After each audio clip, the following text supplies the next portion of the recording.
Fieldhouse for tonight's ECAC matchup between Cornell University and your Engineers of Rensselaer. And now let's meet tonight's starting lineups. First, the visitors from Cornell, starting in the goal, number 35, Matthew Galida. At left defense is number 8, Yanni Caldas. At right defense, number 6, Alex Green. Starting forward line for Cornell at left wing is number 26, Tristan Mullen. The starting center for Cornell, number 28, Brendan Locke. And at right wing, number 17, Anthony Angelo. The rest of the Cornell University team and their head coach, Mike Schaefer.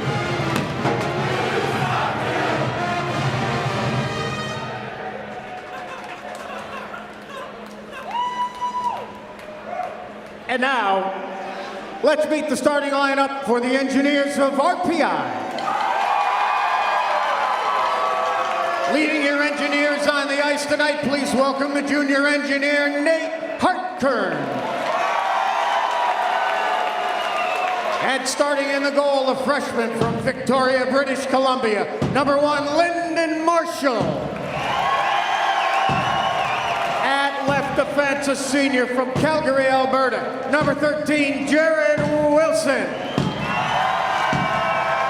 At right defense, a junior from Sparta, New Jersey, number 4, Tommy Grant. The starting forwards for the Engineers. At left wing, he's a junior from Qualicum Beach, British Columbia, number 11, Evan Tierney. At center for the Engineers, a junior from St. Mary's, Ontario, number 21, Brady Whiffen.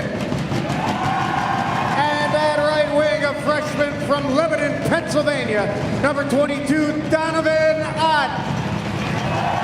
The rest of the Engineers, their head coach is Dave Smith. Assistant coaches are Nolan Graham and Dan Jewell.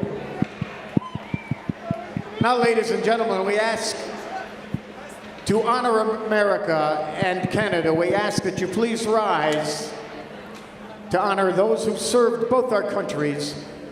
Remove your hats for the performance of the national anthems of Canada by the RPI Pep Band and the United States of America performed by Rafi, the singing jeweler.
Oh, say, can you see by the dawn's early light what so proudly we hailed at the twilight's last gleaming, whose broad stripes and bright stars through the perilous fight o'er the ramparts we watched were so gallantly streaming, and the rocket's red glare, the bombs bursting in air gave proof through the night that our flag was still there. Oh, say does that star-spangled banner yet wave o'er the land of the free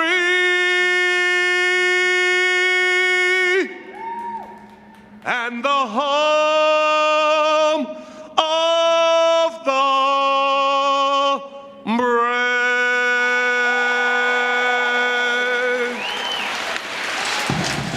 That was Rafi the Singing Jeweler here at the Houston Fieldhouse, the fine rendition of the Star Spangled Banner. Before that was the RPI Pep Band and the Canadian National Anthem, Perilous Garris here. Larry Pulverant and RPI were the shot at the top team in the country once again, this time Cornell number 2 after the Engineers beat them when they were number 1 back a few weeks ago. Yeah, Cornell comes into town, plays Union tomorrow night, plays here tonight, needing 1 point to clinch the Cleary Cup, which is kind of like the President's Cup in the NHL. It's for the most points in the league. And they haven't won that, in quite a while. 2004, 2005 is the last time. So they're looking to sew up the first place seed.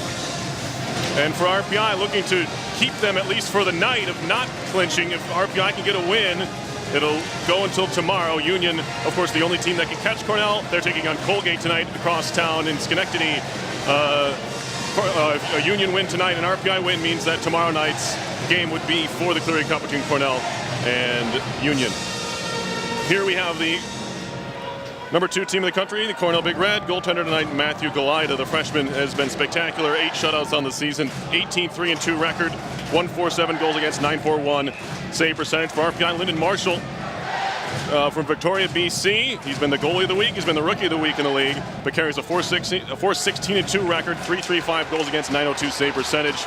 And we are underway from the Houston Fieldhouse, 91.5 FM WRPI Troy.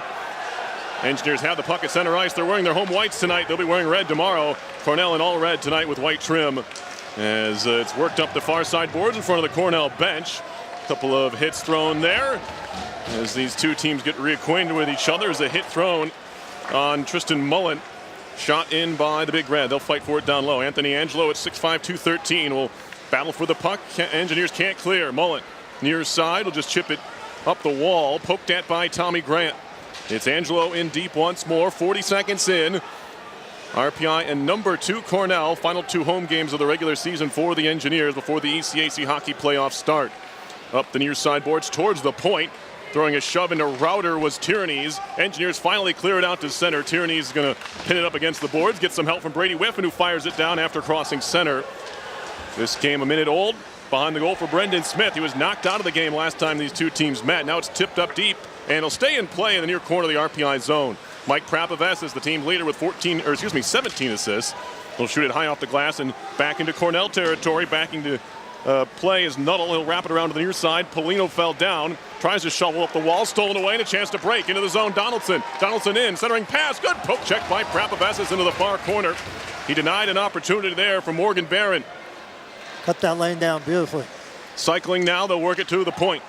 Walking in, Heiskanen right in, a shot and a save as Marshall came out of his crease to make a stop. Shot came from the lower portion of that right circle, or left circle if you're Cornell, and Marshall cut down the angle well and did not allow a rebound. The Engineers can't let guys walk right in on Marshall. That's been a problem all year, so they need to use the bodies and block them out. Face off to the right of Lyndon Marshall. 18:21 to play, scoreless first period. RPI and Cornell, both bands in attendance tonight. As it's won cleanly to the point, wristed wide to the side of the cage. There's a battle for it there. Charlie Manley has his man wrapped up over there.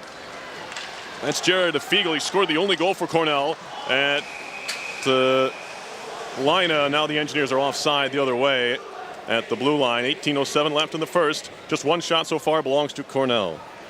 Interesting to see Jared Burke, big forward, out there right now on the left wing go against some of these smaller Cornell defensemen. Face-off. Won by the Big Red once more. I'll keep track of that. The Engineers have done a much better job as this season has gone along in the face-off circle. They're over 50% as a team in January and February. Trying to get that overall percentage up for the year. Manley can't clear far side. Kept in 3-on-2 down low. Running out of room. A shot in the right pad. Stopped by Marshall. Kick to the far corner. Battle for down there by Noah Bald. Stolen away. TJ Samick working up the near side. The left side boards will chip it off the glass and down the ice. Picked up there by the Fargo, North Dakota native, Cody Haskinen. They'll shoot it up the near side wall. Into the zone they come. Fiegel, tight angle shot. Save again by Marshall. And so far, nothing to speak of as far as great scoring chances, but some shots from the outside that Marshall has had to deal with. Yeah, shots just knocked Morello down at the blue line. Almost looked to me from here like a penalty, but play went on. 17:21 to play in the first. No score here. 3 shots all belonging to the Big Red. Last 16 games for Cornell, only 1 loss. It was against RPI. It came back on February 3rd in Ithaca. Puck behind the RPI goal. Tommy Grant back to pick it up. Junior from Sparta, New Jersey. Throws it down the middle for Tierney's onto the whiff into the near circle. Runs out of room. Takes a shot anyway. Galida makes a save. And now Donovan out of the near corner. Trying to play it back to the point. Finds Wilson. Wilson holding. Carries it all the way to the wall. Chips it deep on the cycle. Here's Donovan Ott. 2 goals in his last 2 games. Also had an assist in there. He'll cycle for Whiffen. Played up the near side wall. Chopped at there. Trying to get it out was Chance. And it'll be worked around the net. Haskinen up the far boards and out to center past Fiegel. 16:37 to go. Engineers registered their first shot on goal. As it'll be handed off by Wilson for O'Reilly. Tipped into the zone by Jerry. Right onto the tape of the defenseman McCray. He'll spin it around for his defensive partner Smith, and they're back out to center. Broken up there by Paulino. Hit thrown by Jerry, but they're into the zone. Angelo lost it for a second. Knocked down by Emil Orval, the younger of the 2 Orval brothers. Jesper not in the lineup tonight, as it's flipped in by Paulino. Injuries and other factors have forced Mears Moore into a forward position tonight. It's his first time ever dressing as a forward. He's on the 4th line with Max Reisinger and Jake Morello. Yeah, Mears Moore's an offensive defenseman in general and likes to rush the puck, so should be a pretty good natural hit. We get our first look at Mears Moore, or if you're listening, a sound of it. He'll be lining up on the right side. Morello centering with Reisinger, the Walding, Austria native. As the 4th line's out there for the first time 4 minutes into the game. And now Yates gets tossed for the dot for Cornell, and so does Morello. That means it will be Reisinger. Yeah, Reisinger and Barron to take the face-off. Won back cleanly by the Big Red. They've done a better job than the Engineers have early on the draw, although it's bottled up far side by Manley. In for Moore. He takes a hit there. Just positionally, something to work out for Mears Moore. As the Cornell does not ice the puck, beaten out there by Barron, the freshman from Halifax, Nova Scotia. Barron turns and shoots, and it's tipped on goal by Samick. And that's good positioning by Marshall. That was a great save. It was nearly an own goal. It wouldn't have gone down as one, of course. It would have been credited to Barron, but Samick with a wicked redirect right in front of his own goalie. Yeah, Samick was the only one there. He was the only one near the goal, and he did a gorgeous tip, but on the wrong team. Face-offs are 4-1 Cornell early. Shots are 4-1 as well. That won't be a shot on goal. It was certainly would have been for Samick, as Larry mentioned, if we were going the other way. Best save of the game so far. Absolutely. Big hit at center ice, knocking Rauter down, and now Rauter and Burke get to go after it again, right in front of the RPI bench, near side neutral zone. Now Hayhurst trying to break a little bit of a cold spell. Shot coming. That came from Burgess, and that was just tipped away by Galida. Shot around to the far side. Burke over there can't keep it from going out of the zone. Out comes Cornell. They'll chip it deep. That's Kyle Betts, freshman from Flasherton, Ontario. Both teams changing. RPI has it. Tommy Grant stick handling ahead. Finds Burgess. He'll chip it in cross corner on the dump to the near side. Sterrett back behind the goal. Whiffen pressuring. Forces the turnover. Whiffing down low, finding Tierney's, trying to work his way out of some trouble. There's a Starrett stick under his arm. He'll spin back towards the wall. Far side, still Tierney's, makes a move through the legs, thrown in front, Whiffen puts it wide on the one-timer. Didn't catch it cleanly. Back to the point, Prapavesas can't keep it in the zone. They have to backtrack towards his own end. And that'll thwart any chance the Engineers of trying to keep that offensive possession going, but it was a good one to begin with. Yeah, good job by Tierney's managing the puck there, keeping it away from the forward that was forechecking him. So Tierney's shoots it in. Oh. And near giveaway there. Whiffen doing a nice job on the forecheck so far, as it's carried ahead now by Heiskanen. Up ahead, poked off the stick of the intended target there. And it's in deep anyway. That was Fiegel. Shot around to the far side. Here's Charlie Manley, sophomore defenseman from Orchard Park, playing in just his 18th game. Up ahead for Paulino, stops at the blue line. He's met there by Nuttall and allows the Big Red to turn it back around the other way. It's Barron into the zone. Top of the circle, shot was blocked by Samek. Chopped that side of the net, Samek has it again. Winning it back down low was Cam Donaldson, one of the smaller forwards on this team at 5'8". about the only small forward on this team. Tough to find. He's from Pittsburgh, North Carolina. Probably not a lot of hockey players from Pittsburgh, NC. Here's Smith down the middle, connects there to Yates, who flips it far side. A little too far out in front of the intended target. Turned back around by Manley. Manley a stretch pass behind Reisinger. Looked like he just iced it. Smith wins the race. It is icing here on RPI. He was trying to hit Reisinger in the neutral zone and just missed him completely. So it comes back down into the zone. RPI with a couple of offensive chances, trying to generate some more offense.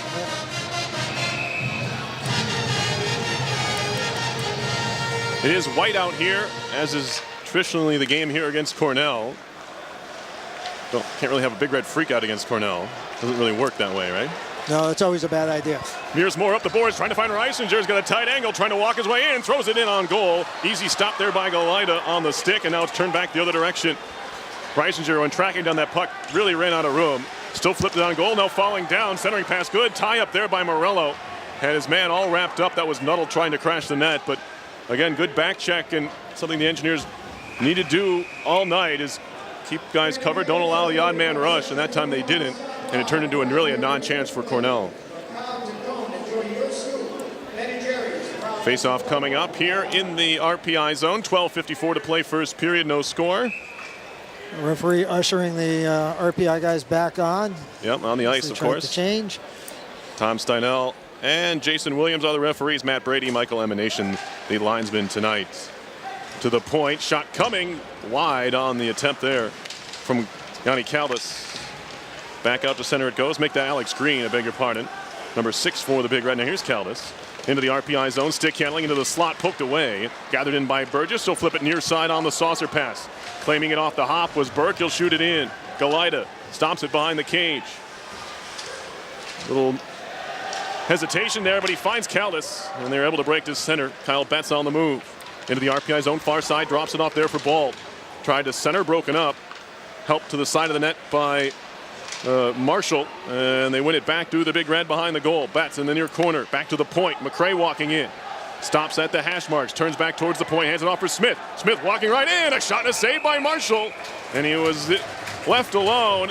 Cornell, bringing that defenseman in, that extra man, and RPI did not have an answer on the coverage, and he just walked all the way to the net, but again, tight angle shot. Smith just walked in, and Marshall kept the pads closed, and you could hear it even up here. The shot hitting the pads, a hard wrist shot, but he kept the pads closed, didn't go through the 5-hole. Smith is and McRae on the deep pair. They're both plus 19, so they're the top defenseman for the Cornell Big Red. Right, both out of the lineup until tonight for a few games. Turned back quickly around by the Big Red into the zone. Centering pass goes all the way through. Engineers had just exited on the clear, but how quickly a team like this, Cornell, you can see why, or hear why, they're number 2 in the nation. Here's Manley, far side, chipped up the boards to Donovan on for Tierney's. Shots are 5-3 Cornell early. Tierney's in, he'll wrist it into the corner intentionally, go back to pick it up himself. Tierney's 6 goals, 9 assists on the year. Trying to work it back to the point for Wilson. It's intercepted by Starrett. He'll play it to the RPI line, stolen away by Grant, but he threw it right into a shin pad. Luckily for the Engineers, it falls to Wilson, who moves it up the wall. Chipped in by Ott once more to the near side. Back to pick it up is Nuttall. He takes a hit there from Whiffen, he's going to take a penalty, Whiffen is. A little high hit there. And puck out to center, touched by Grant. We get our first penalty of the game. It's going to be a board, and it's going to be on Whiffen. And Whiffen doesn't agree. Yeah, it's a hit to the head, and I think he sold it just a little bit, but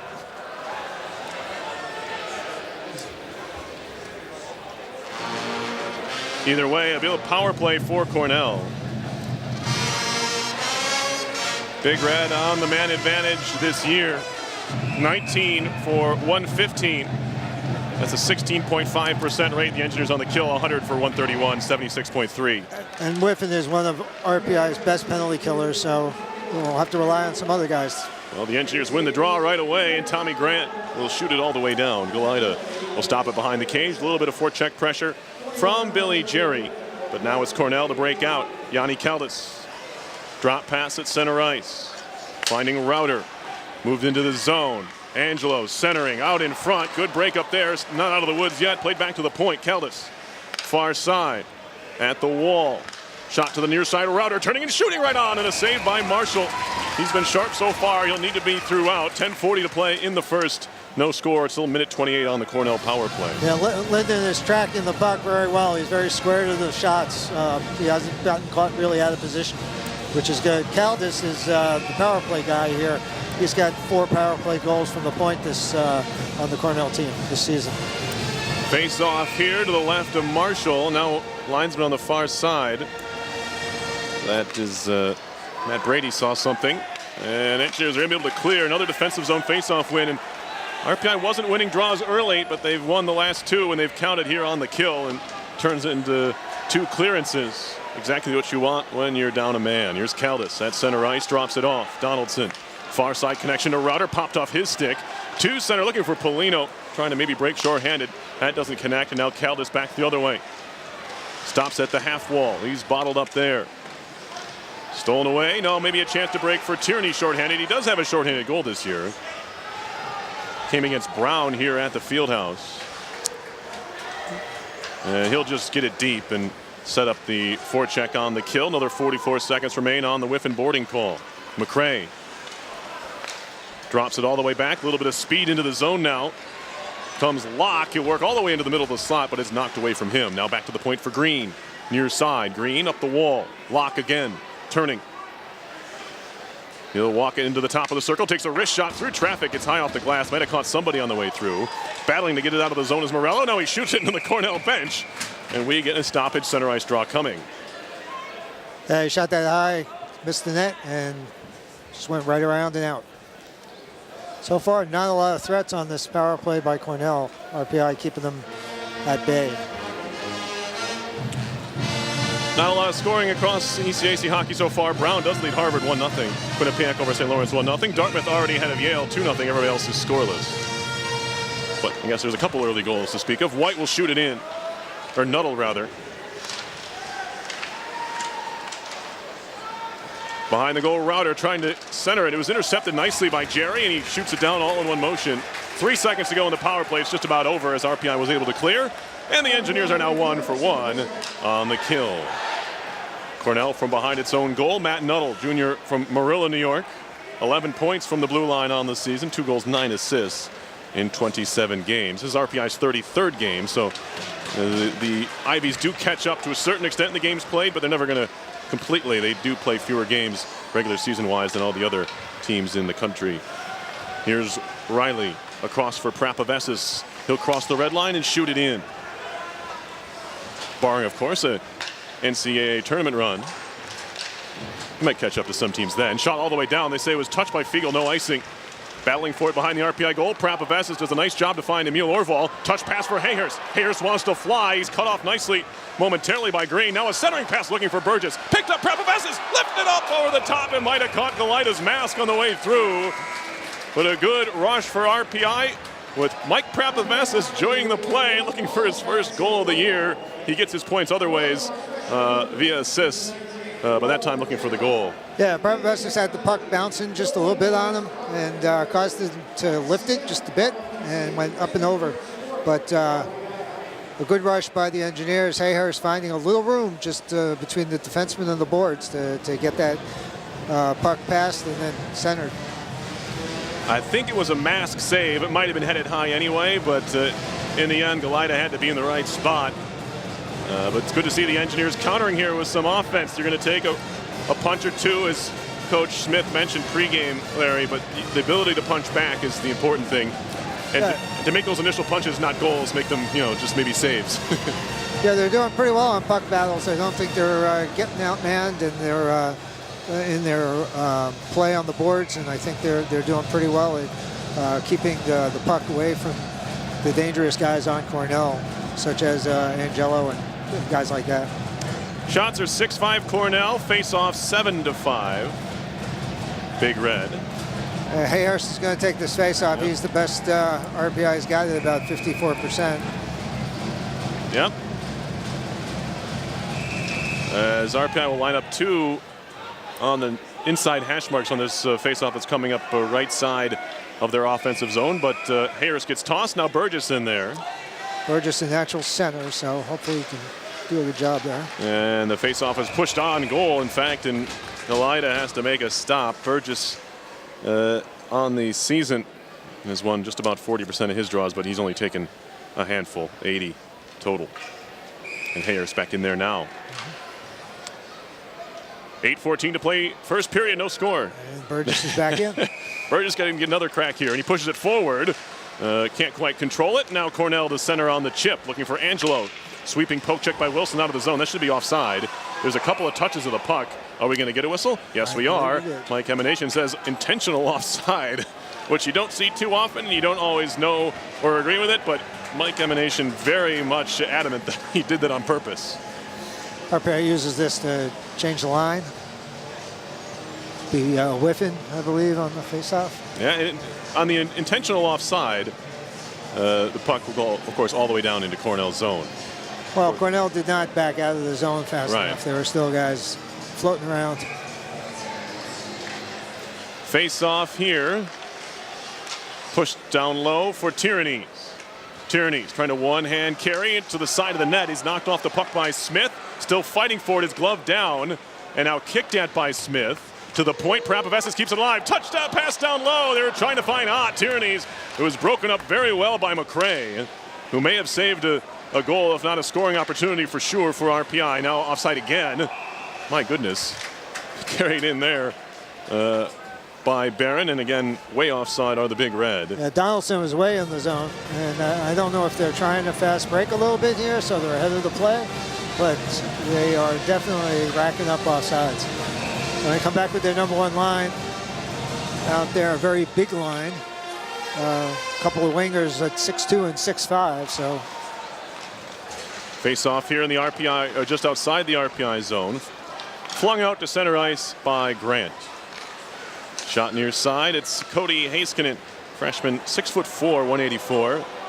Former Fargo Force of the USHL. Now Heiskanen centering pass. Out in front, left pad stopped by Marshall. He had to be good there. As he denied Heiskanen. And now we get a whistle. And a puck left play. We'll have a face-off coming up in the RPI zone. 7:11 to go in period number 1. RPI number 2 Cornell still scoreless. Yeah, Linda did a good job going to his left, slide across, and make that save at the pad. This is the kind of first period you want if you're RPI. If you're not ahead 1-0, you're still scoreless against one of the top teams in the country and the top team in your conference. And a fairly low shot total for what we've seen in the past, so that's good. Shot total, a big thing. The Engineers doing a better job of that. There's a hit in the corner by Wilson. When they do a good job keeping the other team, obviously with a lower shot total, they generally give up fewer goals. I guess that comes without saying, but still a challenge nonetheless. Under 7 to go now in the period. Played behind the net. Emil Orval over to pick it up. He's met there. Shot around to the far side. First one to it, Betts. Kyle Betts now. He gets roughed up by Grant. Router there as well. Spinning with it, Betts. Still Grant on him. Engineers need to be careful here. It's the type of possession where an offensive team can draw a penalty just from their working. Now Burgess trying to work it to center ice. Play by Burgess. On for Orval, who tips it all the way down. And RPI won't look like much or even be on the score sheet, but a nice job to clear the zone and get a change there unscathed. Caldas up the wall, broken up nicely by Manley. Chipped along by Hayhurst, who can't corral it. Back to Caldas.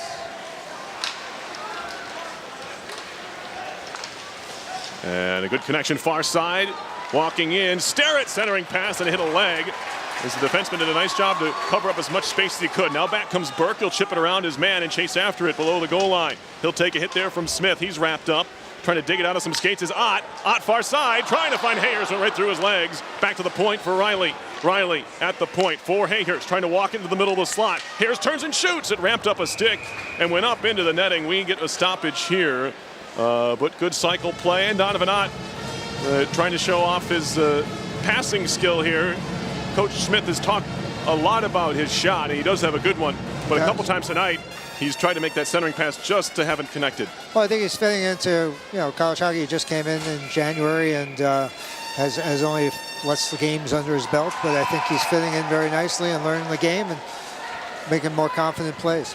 And a couple of goals and an assist, as I mentioned last weekend, to show for it for the freshman out of Lebanon, Pennsylvania. Former Johnstown Tomahawk, as early as you mentioned, Larry, this year, or 2017. He was playing for the Tomahawks before enrolling at RPI in January. Here's Whiffen kicking it towards Reisinger, is intercepted and nearly cleared by Smith. Kept into the point by Tiernes, who had backed off there. Now Whiffen shielding the puck behind the goal. He's being roughed up by McRae. Still Whiffen on the puck in the far corner. Whiffen moving behind the goal. McRae on his back. Whiffen trying to walk into the circle, hand it off for Riley, who likes to jump into the attack. 7 goals and 6 assists for the sophomore from Toronto. Former Nanaimo Clipper, as it'll be worked out to center by the Big Red in the end. It's Donaldson trying to walk around Prapavesis, and Mike Prapavesis not having that. He'll knock him down in the corner. Now diving in the corner is Yates. Trying to draw something, not going to get it here. The far side boards. Worked up the wall by Nuttall. Riley wrapping around to the near side. Prapavesis in a battle now with Yates. Trying to work it off the wall there. Cross ice pass. Angelo just off the bench. Another good poke check here, this time by Riley to break things up. Reisinger just chipping to center. Couple of Big Red need to touch up so they can't touch the puck. Allows RPI to take over in its own zone. Prapavesis tipped in deep by Emil Orval to the far corner. Nuttall takes a look around before playing it. He'll take a hit from Orval, but works it across for Heiskanen. Heiskanen up the boards, and the pass from Angelo behind his intended target, Mullen. And now chip back the other way. Moving ahead with it is Paulino. Paulino into the zone. A shot, save made. Rebound loose, and Jerry steers it on goal. And Galita makes that stop as well. And then Paulino gets dumped. And we're going to have a face-off coming up in the Cornell end. Yeah, Paulino just lets it go, and it drops right in front of Galita. And Jerry's right there, but defense is tying up the RPI forwards pretty well in front of the net. I noticed they're lifting their sticks a lot and controlling their sticks. Both teams are doing a very good job. It's a tightly checked game. There's not a lot of space here tonight. 4:09 to play in the first period. RPI now with an 8-7 shot advantage, as their solid 5-on-5 play is translated to that. Just the one penalty so far. It was against the Engineers. They're able to kill it off. Now Morello takes a couple of shoves from Betts in the near corner. Caldas had it for a moment. Now back to the near corner. It's Betts again. Chipped up the boards. On for Bulb. Bulb takes a hit there from Moore.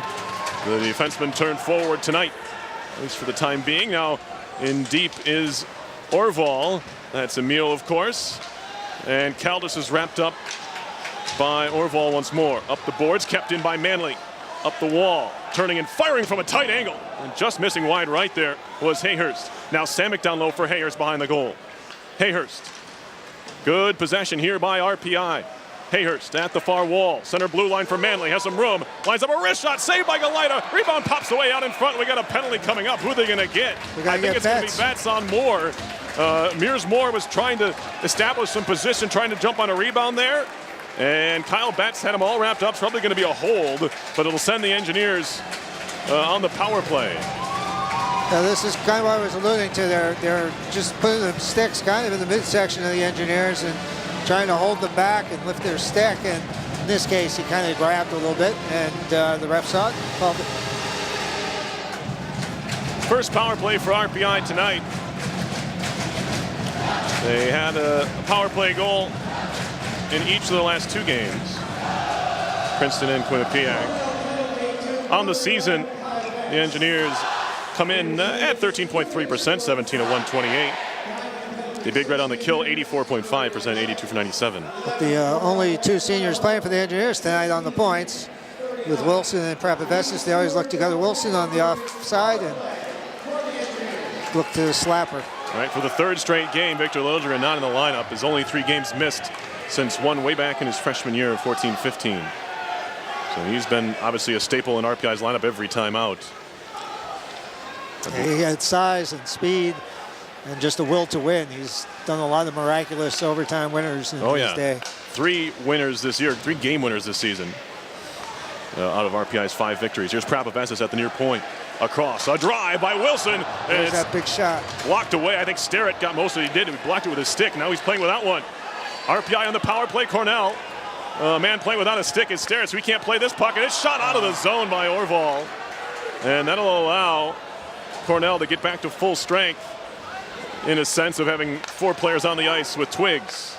Near side, Hayhurst. He'll carry into the zone. 1:07 to go in the power play. Throws it on goal. Easily sticked aside by Goalie. Glove down at center by Riley, who just couldn't keep it in the zone. Now ball nearly stole away, but now into the zone comes Hayhurst. Drops it back, looking for Whiffen. It was a tough pass to handle. Picked up by Rauter. Alex Rauter down the middle. He'll fire it. It's knocked out of the air. Good hand-eye from Tierney. We've seen that before. We'll keep Cornell from making a change here. And now they're going to call offside, and now they're going to get to change. They're going to say Hayhurst was offside, says Matt Brady. He's been in on the action so far tonight. Shots are 10-7 Engineers. 2:03 left in the first period. We are scoreless. Still 43 seconds remain on the RPI power play. They have Wilson back out there. We saw the big slapper on the last shift, and that's his trademark. Face-off at center. Carried in by Wilson. Holding at the half boards. Wilson with it. Drops it down low. Good setup here for RPI. 30 seconds of which to work. Prapavessis near side fakes the slap shot. He'll carry in to the near circle. Paulino across for Wilson. Not quite in a space to shoot the puck. He'll play it back for Prapavessis. Back to Wilson. Paulino, a one-timer. That's blocked by McRae and chipped into the near corner. And now Fiegel gets knocked down by Ott, and it'll be carried to center by Smith.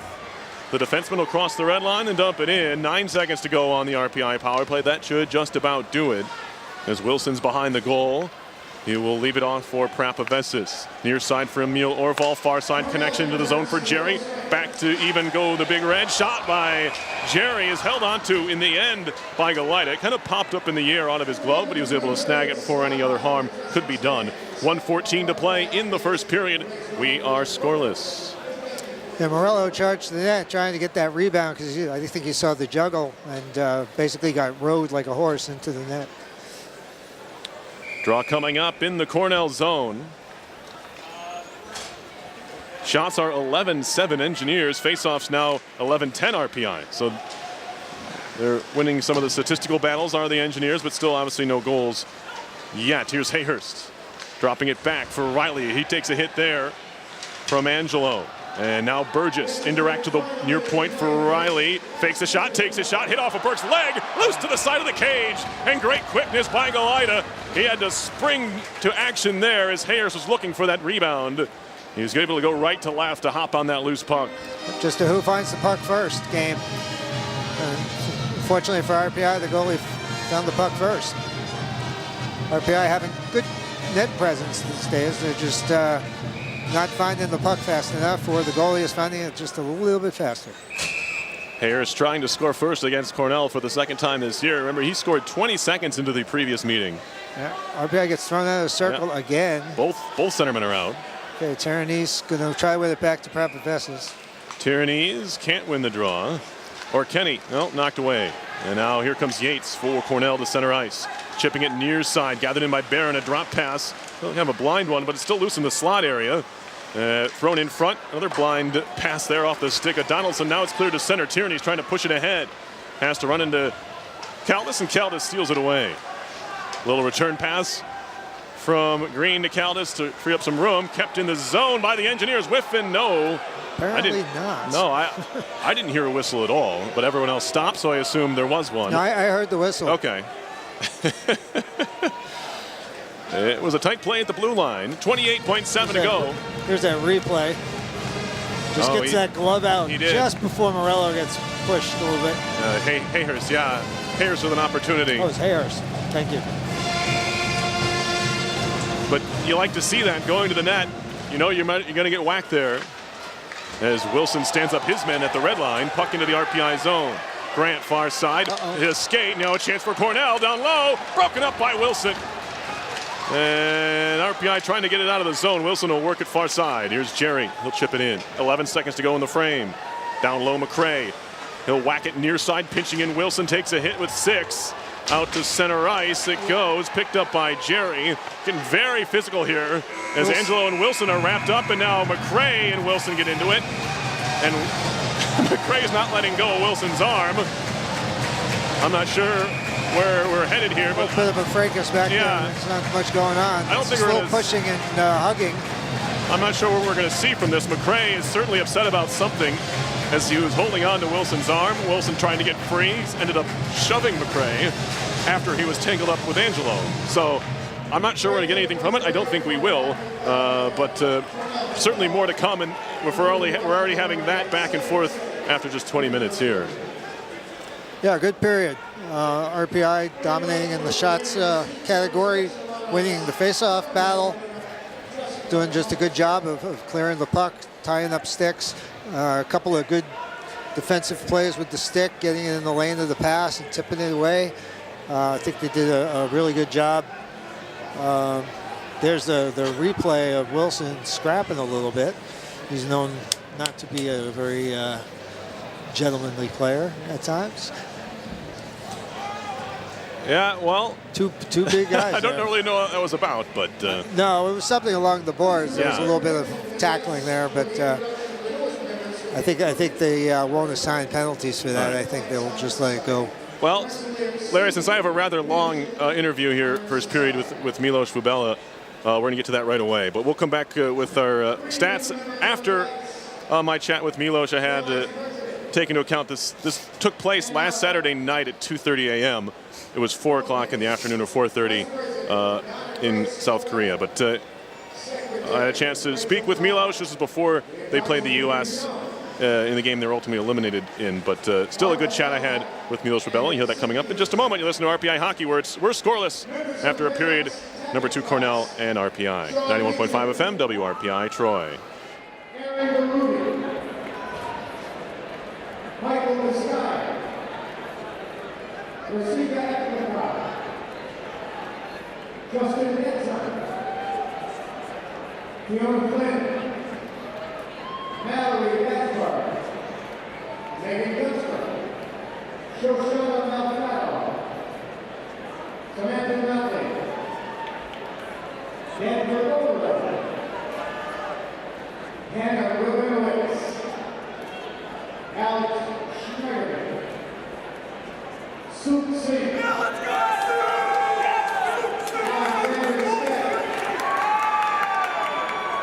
Following people who work at Christina Paul Warren, foundationally members of the RPI community demonstrated dedication and devotion to the Institute as honorary recipient. This year, we will be inducting Sachi Vines as an honorary member of the These students and faculty have distinguished themselves in their views for extraordinary leadership, service, and devotion to its labor. With that nice round of applause for these individuals and their accomplishments in this high honor.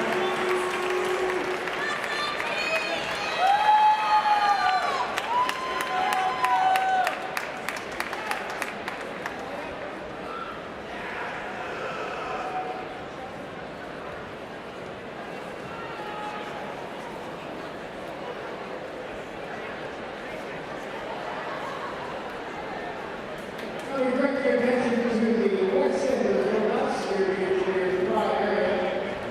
For the set Q money machine money grab. Tonight's contestant jacket by 60 seconds. Who grabs 148 minutes.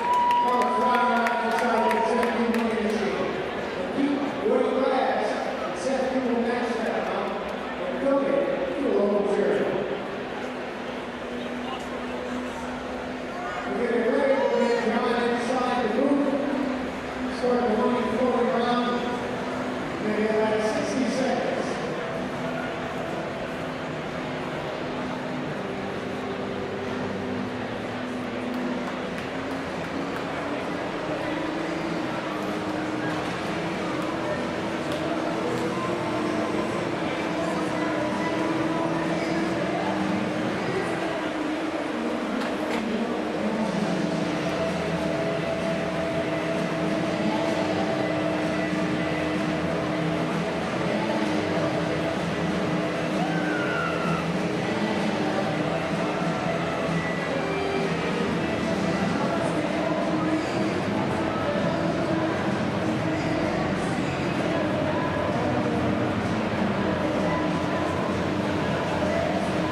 Howard Manor Realty, RPI Chapel, Cultural Center, and Tri-City Valley Nets, all proud sponsors of RPI Hockey.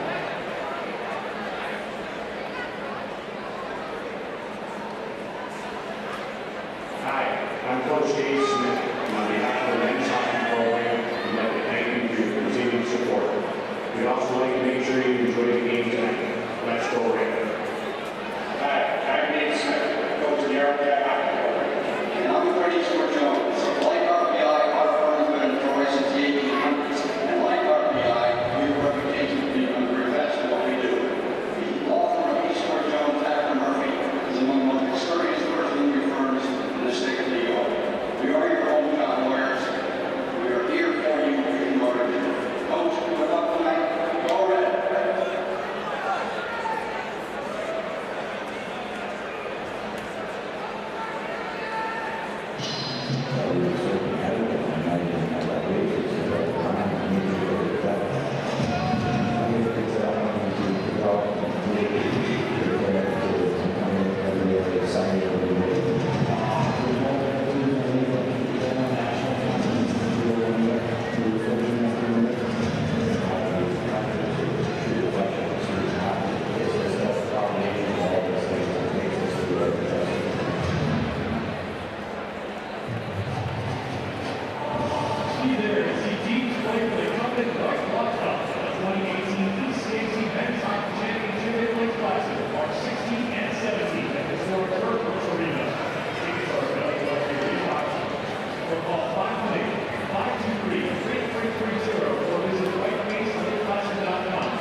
Thanks so much for the interview, and I'm sure folks would love to hear what you had to say.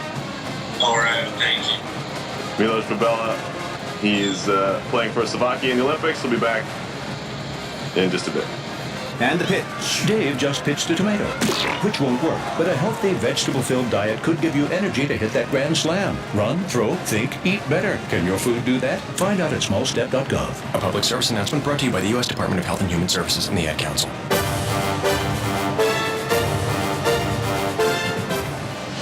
Live once more from the Houston Fieldhouse. Perry Lascaris, Larry Pulverin here, 91.5 FM, WRPI Troy. That was Milos Babella over in South Korea. They're still there, of course.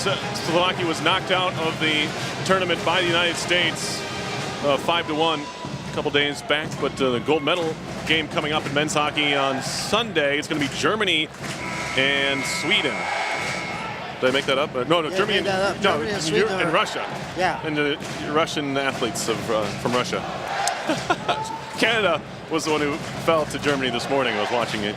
I hadn't heard that, really. I came up with Sweden because I was thinking of curling, where the U.S. is playing curling tonight at 1:30 for the gold medal game. Here we are in period number 2 of ice hockey, the college version, shot in to the far side of the Cornell zone. Evan Tierney's threw a hit. Whiff in there, back to Tierney's off the boards. Trying to play it back to Wilson, who was backtracking. And now it's back the other way, 3-on-3 into the zone. Mullen pulls it back, takes a shot, blocked by the right knee of Grant. Now played back out towards the big red end, and we're going to get an icing here. Yeah, with the fresh 27 ice, that seconds puck in. just took off. Yeah, absolutely. So before we get to any further, we'd like to thank the Rensselaer Union, which provides the funding for WRPI and all the club-related activity of the institute, including WRPI's coverage of RPI hockey, football, and baseball. I think Cornell may make some adjustments. If I was RPI, I wouldn't make any adjustments. If I was Cornell, I would try to look to how do I get to the net a little better. Their shots were pretty far out, and a lot of them didn't make it to the net. Long shot from the blue line, that time from Nuttall, sticked away by Marshall, who stopped all 7 shots he faced in the first, or 12 saves the other way for Goalie. A couple of freshmen going at it here in net. Here's a shot in the right pad stop. Rebound, another save there, that time on Yates. As Marshall had to be aware, he was in good position to make the second stop. RPI breaking out down the middle, lob near side. Emil Orval on the move. Backhanded towards goal, blocked away nicely. That was Cam Donaldson back checking there, the winger. And now trying to center from behind the goal was Orval. Played to the near side. It's Trevor Yates, senior from Beaconsfield, Quebec. Broken up at the RPI line. Little jump ball there. Yeah, lob to, you see that more and more, that lob pass down the middle. Now there's a chance here for Bald. His shot deflected high into the netting. Far side. Yeah, Will Riley did not know where that puck was. He kind of left it at the blue line, just inside, so Cornell could just pick it up and walk right in. But Will Riley gets a good stick out, tips that one up into the net. Face off to the right of Marshall, as Cornell has come out with some energy here in the second period. RPI looking to match it. We're just a minute and a half into the frame. Puck goes spinning back towards Smith. He scores off the post and in. Brendan Smith ripped it. And that puck was not sitting flat. That one he just ripped it, and it caught the inside of the left post. It made its way in. 5th goal of the year for Brendan Smith. It's 1-0 Cornell. That's why faceoffs are so important. Hayhurst had lost that one. And clean shot. I don't think it got tipped. I don't think so either. It's wobbling, which means it's kind of a knuckle puck, but yep, just went right in the corner. A lot of traffic in front of Linden. Probably had trouble seeing it. So 1-0 Cornell. Face-off pushed back to the RPI zone. Wrapping around the near side. And it's played ahead for Burgess. Cross-ice feed, finds Hayhurst. Hayhurst walking in. He scores! Jacob Hayhurst had plenty of room in the far circle, and he buries it past Galida. He ripped the wrister. We're tied at 1 just like that. Great response by the engineers here. Taking the puck up, finding the open man. Burgess found Hayhurst streaking up the middle, and he just ritz it. Goalie way out of the net. Somehow he finds a hole. Defenseman goes down in front of Hayhurst. I wonder if he helped screen the goalie a little bit. Another shot right in the corner. Great shot by Hayhurst, his 10th goal of the year. And now here comes Moore. Moore, a wrist shot that deflects wide. Near side corner. Moore kicks at it, or make it Morello rather. Taken right back. So right after Cornell got on the board, the Engineers answer in a hurry. Hayhurst scoring for RPI after the goal by Smith. Here is Smith near side point, can't keep it in the zone.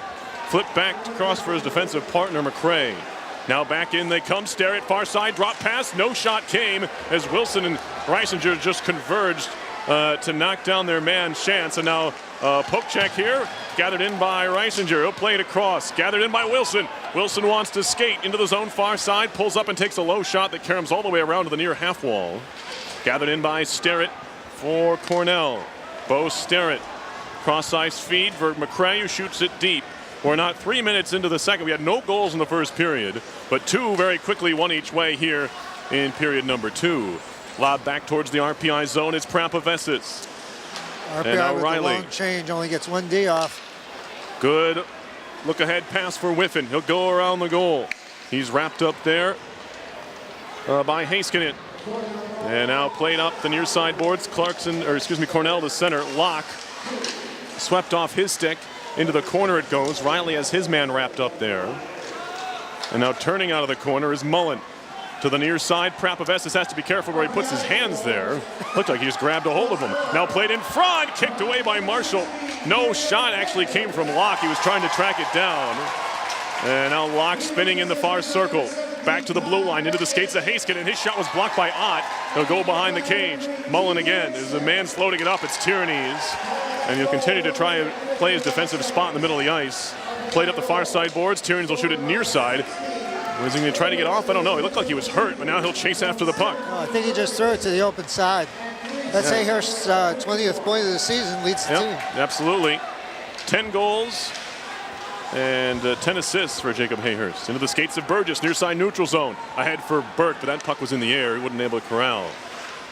Played to the far corner. Burgess kicks it to his stick, trying to track it down. He's wrapped up now. There's 3 big red over there. 15:45 to play in the second. 1-1 RPI and Cornell. And now a giveaway in the RPI zone, but good recovery from the Engineers. Burke plays it back for Manley.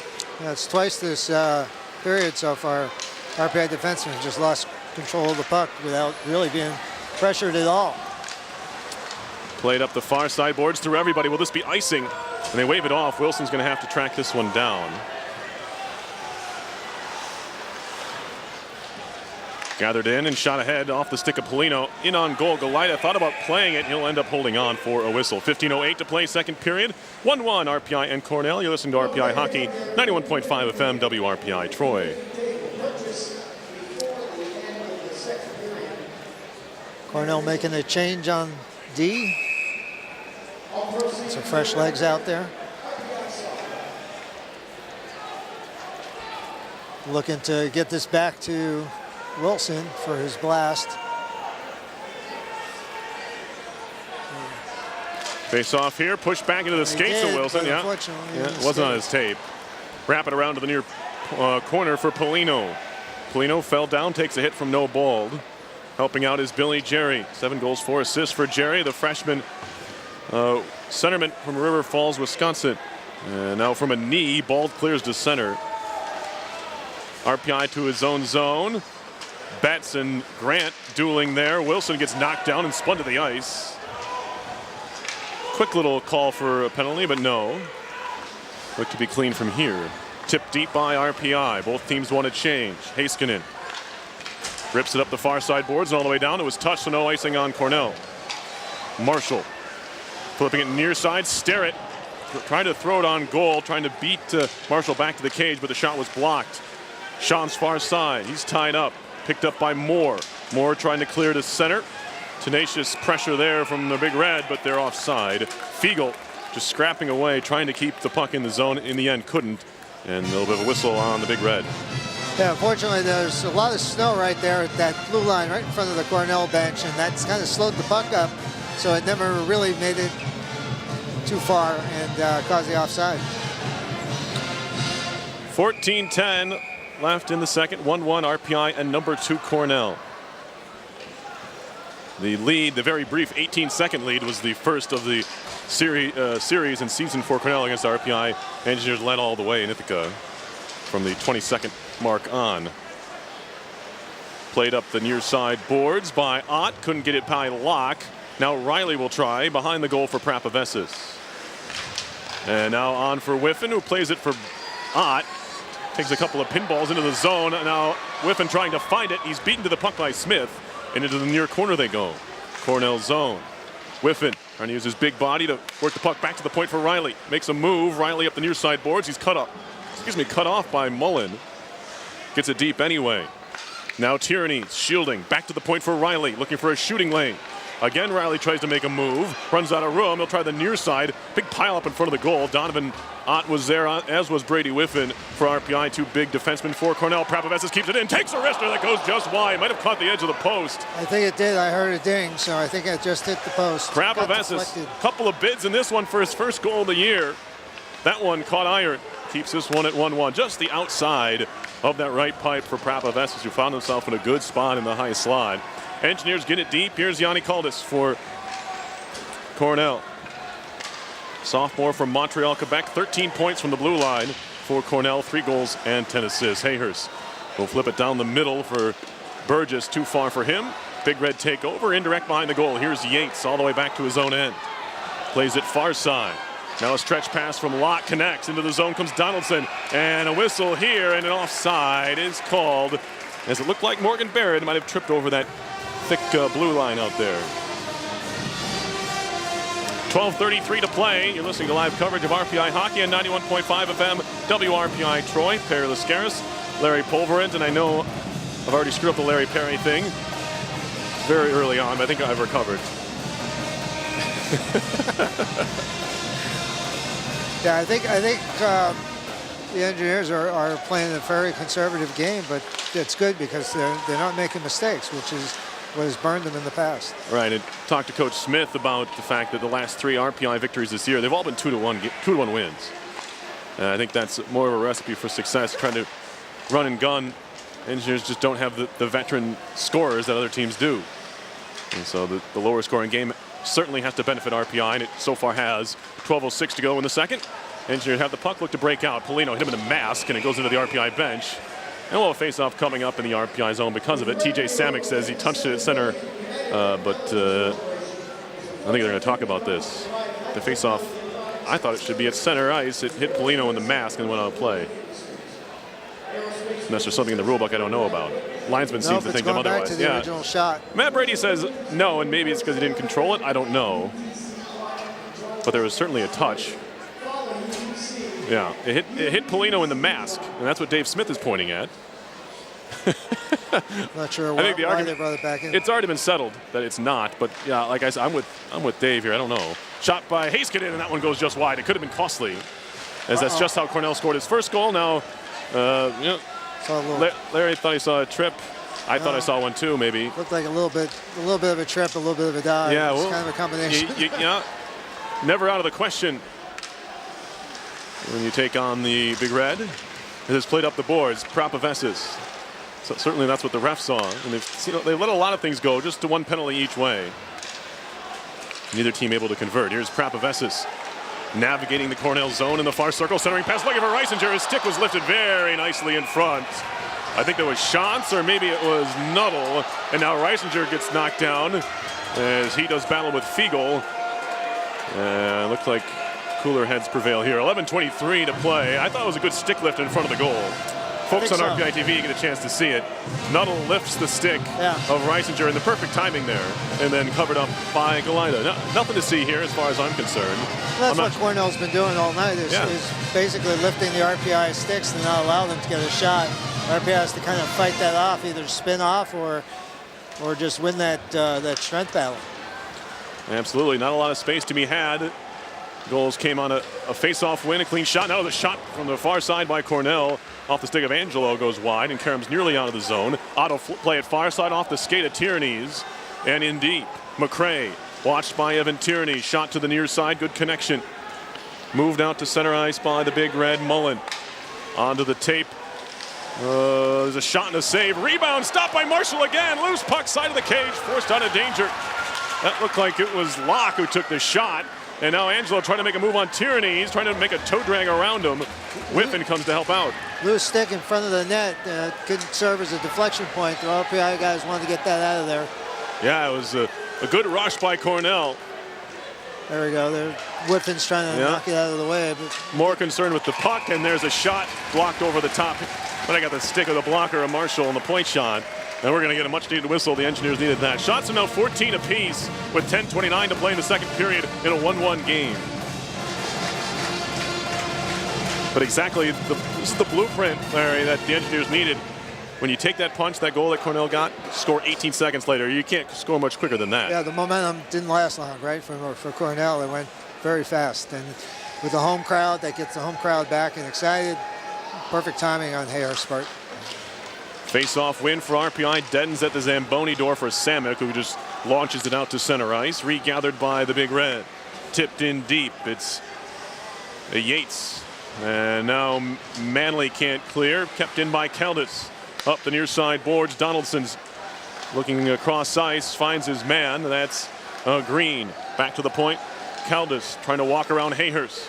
Caldas all the way in, poked off his stick. He tumbles to the ice. Hayer's trying to get to it first. He does and finds Burke.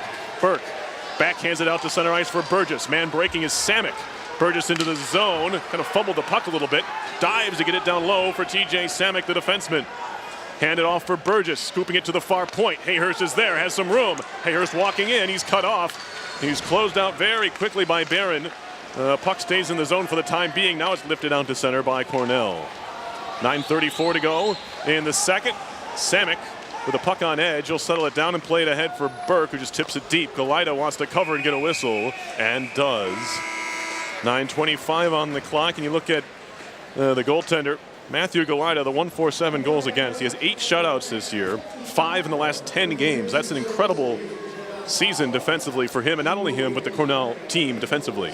Yeah, and he's only a freshman, and he got ECAC Player of the Month in January for his play. Cornell never starving for goalies. You know, go all the way back to Kenny Dryden. You had Scrivens, who just played for the Canadian Olympic team in the Olympics. You've got Dave Novo, I believe is his name. He played some NHL. They've always had good goaltending, and Andy Isles recently, Andy Isles and Mitch Gillum. Mitch Gillum? Yep. The list goes on, really. They really have always had good goaltending and have always been strong defensively. It's a staple of a good hockey team. No matter how your offense, because offense comes and goes. It's a lot like baseball. As long as you have good goaltending and good pitching, you're going to have a chance. And I think that's what Cornell has put themselves in. Last couple of years, maybe not what they wanted, but they're obviously on the up and up. They're the number 2 team in the country now. And certainly just one loss of their last 16. Yeah, Mike Schaefer got his 400th win in January, making him the all-time Ivy League win category, above guys like Bill Cleary and Tim Taylor, and guys like Keith Lane, I think it is, from Yale. Yeah. After they cleared off some snow, big time, one of the all-time ECAC hockey coaches, of course. Here's Mike Schaefer. Here's a Paulino out of his own zone. Played it back through Riley. Now a race for the puck. Betts is going to get there. He's knocked down by Riley. Picked up by Emil Orval. Paulino wants to break again. Near side. And now we get a whistle and an offside. Shot came, but maybe a bit of a late offside whistle. I don't think anyone's too upset about it. Exactly 9 minutes to go in period number 2. Cornell has scored first, but RPI has answered here in this frame. A lot of offside calls tonight, and I think that helps RPI slow the game down a little bit. RPI pep band getting in the mood with the Olympic anthem, or theme, I guess.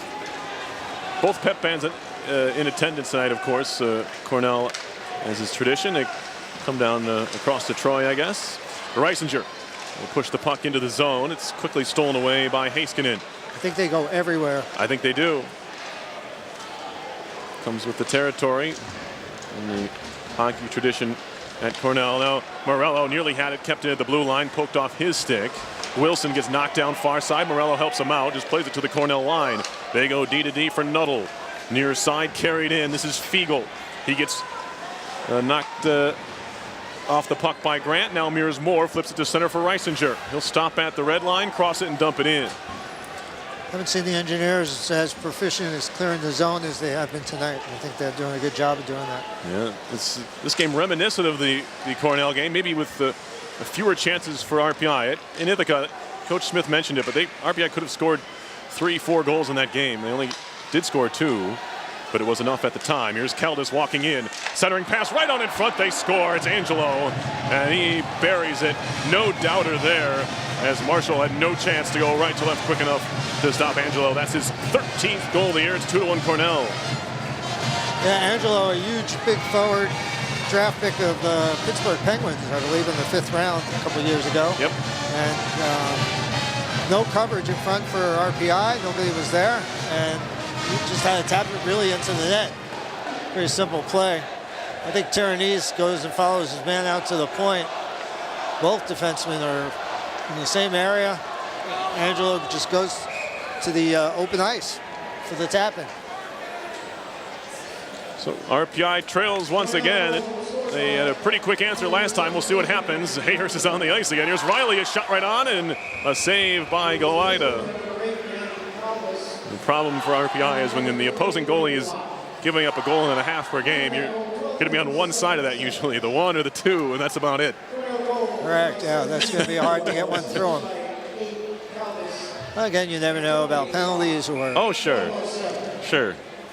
You know, so far in this game, I don't believe we're seeing any real clear breakaways or big 2-on-1s or 3-on-1s or any kind of. Not a lot of room anywhere. It's been a pretty conservative played game. Face off far side, just still the one penalty each way. We're over halfway through the game. Alex Rauter near side half wall. Good pinch by Riley to slow things up. They'll try the far side this time. Connecting there. Now Riley has to get back. Rauter beats him to it. Rauter walking in, and he put it wide. No arms go up. Engineers dodge a bullet there as Riley will flip it to center ice. Stopped there by Burgess. Drops it off for Hayhurst. Hayhurst into the zone. Walking in, wrist shot that deflects into the near corner. Now Burgess near side circle. Drops it back to the point for Wilson. Wilson a wrister. Looking down low. There were plenty of bodies in front, but the shot went wide. Shoveled down low by Prapavesis. Coming up on 7 to go in the second. 2-1 Cornell has retaken the lead. Now we have a stalemate in the near corner of the Big Red zone. Finally worked out to the point, kept in by Jaron Burke. He'll just flip it right back down low. McCray back to get it as RPI wants to change. Alec McCray up the far side boards and in deep. Lyndon Marshall waits for it. He'll just leave it for Grant. Ahead for Paulino. Touch pass for Jerry. Billy Jerry on the move. Far side into the zone. To the hash marks and down low. All the way around the net goes Billy Jerry. Hands it off to Grant. He'll take a tight angle shot. Actually hit the boot of Nuttall. It'll be cleared to the far corner where Yates will drop it off for Nuttall again. He takes a hit. Played up the wall. Loose puck for Wilson. Wilson just chips it behind the goal. Paulino trying to get there first.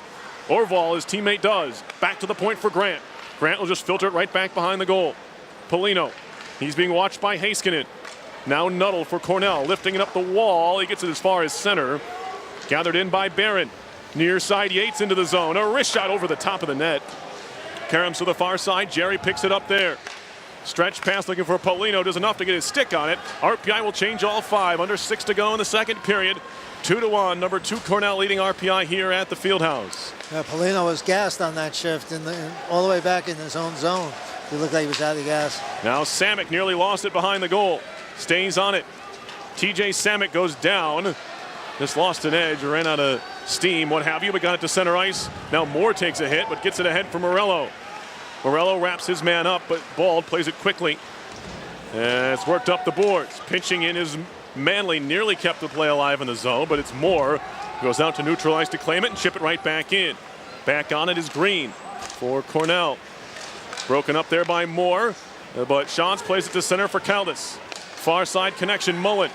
Mullen trying to make a move on Prapavesis. Stops at the bottom of the circle. Spins back down low. Still Mullen, poked away by Prapavesis. And now it's Locke. Or McCray, rather, playing it down low. Far side, Moore can't get it out of the zone. High in the air, into the netting, over the head of Marshall, and we get a stoppage in play. 4:49 left, second period. 2-1 Cornell leads. And we get a stoppage. Yeah, face off in front of Lyndon Marshall. Cornell sending out their best face-off guy, Betts, running well over 60%. RPI counters with Whiffen going in there. Face off to the left of Marshall. Stuck on the dot. Team's trying to pry it out of there. Finally, it pops behind the RPI goal. Prapavesis leaves it far side for Will Riley. He'll lob it ahead to center. Stopped there by Betts, who just gloved it out of the air, but it's knocked away from him, and Donovan Ott shoots it deep for RPI. First one to it, Heiskanen. Far side, Nuttall. Broken up there by Ott, who just knocked Nuttall down. Wrapped to the near corner, Riley will pinch in. Towards the half boards, Whiffen keeps it alive, and then gathered in by Heiskanen, who will play behind the goal. It's good out. Far side comes Nuttall. He'll be shot to the near side corner of the RPI zone. Betts there. He's watched by Riley. Goes back behind the net for Prapavesis. A couple of chances tonight for Mike Prapavesis to find that first goal of the year. He hasn't gone a season in his RPI career without scoring, but certainly more assists than goals to speak of there. He's over 50 assists in his career. He's always been a passer. I think sometimes he overskates with the puck. I think sometimes he just got to look to shoot a little earlier, and I think that's why his goal total is down. Yeah, he has 7 goals in his career to go along with 53 assists for 60 points for Mike Prapavesis, who will be honored tomorrow night at senior night. Puck at center, Angelo. He'll just play it back for McCray. Now back to Angelo, who stick handles into the RPI zone using that long reach. He'll drop it off. This is Locke. Locke, top of the circle. Between the circles, a shot right on and a save by Marshall, no rebound. As Brendan Locke, he kind of let the trees go by, and then he found himself a good amount of room between the dots to take that shot, but Marshall saw it pretty well and holds on. Now we get some. Yeah, Marshall saw that shot with literally 2 6'5" guys in front of him. So RPI is doing a pretty good job of letting him see the puck. He hasn't been screened really all night. He's been able to see the puck and stop the puck. The other game that matters as far as Cleary Cup goes is scoreless, Colgate and Union. But that will become moot if Cornell obviously wins this one. Green from the point. Blocker saved by Marshall into the netting. And don't want to get a habit of this if you're RPI. Cornell, these clean face-off wins is how they scored their first goal. And that time it was Green with a clean look from the blue line. Of course, that shot has to travel a long way. And if Marshall sees it, he's going to save it. But you don't want to keep putting yourself in that situation. Face-off to the left of Marshall again. Jerry in to take it. His face-off numbers have improved throughout this season. Win there by Jerry. Moore will clear it to center. Who's really playing more. Looks like he's playing on the blue line right now. So really playing with 7 defensemen right now with Mears Moore, who's listed as a forward. But anyway, into the zone come the Big Red. Donaldson back to the point. Caldas makes a move all the way in. Caldas around the net looking for the wraparound. Right pad save made by Marshall. As he denies Yanni Caldas there. Could have made it 3-1. Big time save by the freshman goaltender. Right back in he comes. Caldas centering pass broken up. Now here's Paulino near side neutral ice. Slows things down. He'll cross center and dump it in. 2:25 to play in the second. Cornell has taken a 2-1 lead and also a 19-15 shot advantage. And they'll slow things down. Big Red, they've won their last 3 games, but all by a single goal. 3-2 over Yale, 2-1 over Brown, 1-0 over St. Lawrence. And they've had trouble putting the puck in the net. Right. With their stellar goaltending, they don't really need a lot of goals to win. Absolutely. As it's moved ahead. Fiegel. And now Wilson. Fiegel in the far corner of the RPI zone. He's roughed up by Wilson, gets out of there.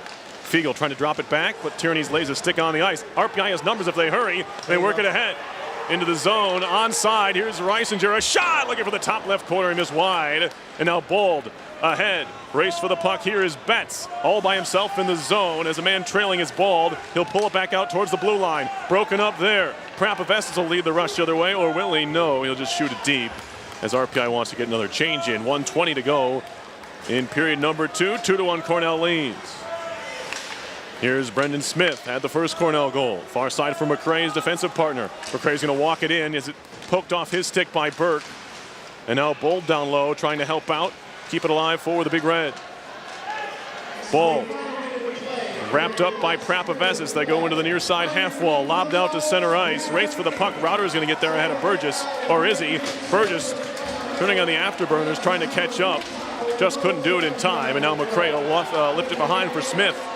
Smith near side corner of his own zone. 42 seconds to play in the second period. Router, center ice. Good back check by Hayhurst to steal it back. Far side Wilson into the zone. He'll just shoot it into the near side. First one to it. Smith, 30 seconds to play second period. Puck behind the goal. Back to Smith. Has a little bit of time, but Paulino closing. Paulino throws a hit. He'll throw this one out of play. And it would have been a delay of game in the pros, but not here. 23.5 left in period number 2. Cornell holding on to that 2-1 lead. Yeah, RPI getting rare offensive zone faceoff here. I don't think they've had too many lately. And opportunity to get back to the point for Wilson, who's out there for the big slap. Jerry will try to draw it on his forehand, it looks like, and get it back to Wilson. Or he'll go backwards to Grant over to Wilson. Yep. But that is definitely what they're setting up for. Now, a conversation here between Tom Steinell, one of our referees, and Schaefer, Mike Schaefer, the head coach Cornell. I'm not sure what about. I don't know, but the referee just hopped into the penalty box. Yeah. They're going to look at something? I don't know what they would be looking at. They're they're looking wraparound. at the wraparound. I don't think it was close. No, he did have some room to get There was room. There was room between the legs, but I don't think he got it through. Let's see. Not even close. No, close, but I don't believe that puck is across the line. It didn't touch the line. Yeah. Right. I mean, it really got there. Now, it'll be important to figure out if Cornell, quote unquote, is using its challenge here. Because it appears as though they did. By how this came about, the referee went over, had a conversation with Schaefer. He went to the box to look at it. So I'm guessing this is going to be a use your challenge situation. We'll confirm that. I think so. I also think that Schaefer's a smart guy, and I see him over there drawing a play up on the board. So he may be using it to make sure his guys are rested and ready for this key face-off. Not allowed to change right after they shot it directly out of play. They weren't allowed to change, so that could be another reason. Try to give guys an extra time. Get some rest. 23 seconds left, and draw up the play. We'll confirm whether or not that cost Cornell a timeout, which in the end they might have used it there anyway. So 6-1, half a dozen maybe. It's already the end of the second period, so right. Not necessarily they need it to save it, but right. They won't have it in the third is the only thing. If they were a similar situation where they wanted to look at a play that the referees did not want to look at. Right. Face off here underway. Push to the middle of the slot, but only Big Red there. Angelo has it. He'll skate it towards center ice and chip it up the wall for Router. Back into the far corner of the RPI zone. Hayhurst stops there. Up the boards for Whiffen. 10 seconds to go in the period. Down the middle trying to find Tyrannies. The pass was behind him. Will this be icing? Yes. With 4.6 and groans all around. That's exactly what you don't want if you're RPI. Now a chance for Cornell the other way. And what was really a non-play. Period was just about over if you don't make that pass. And now a chance maybe here. Well, I think the play was for Tyrannies to tip that. Right. He missed it. It was behind him, right. Now a big face-off the other way. Whiffen to take it against Starrett. Maybe. Takes a couple spins before stepping in. Big face-off. Push back to the point. Good pressure by Tyrannies, who pokes it to center, then knocks his man down. And we get a whistle here as now the period ends. Tyrannies threw a hit into Smith. And the Cornell forwards took exception to that. So did McCray. And now they'll need to be separated. It's Tyrannies standing there with his stick on the ice, just taking it all in as the 5 Cornell skaters on the ice are sent back to their bench. But it doesn't look like we're having a penalty come of this. And we'll have 5-on-5 hockey when the third period does begin. But it's 2-1 Cornell after 2. Yeah, Tyrannies, I think, just chipped that out of the zone and took an opportunity, as he often does, to send a little physical message. I think the Cornell player, if I'm reading his mind, was not thinking about that and thinking that the period was over and it would just be a chip out to the middle of the ice. So I think he kind of got surprised. Certainly surprised the hit came. You very well could have, Tyrannies could have let the play just play out, I guess, but he played through the horn and got the hit in. It certainly wasn't after the whistle. There's some talk on the ice right now, mind you, between the referees, Wilson and Yates.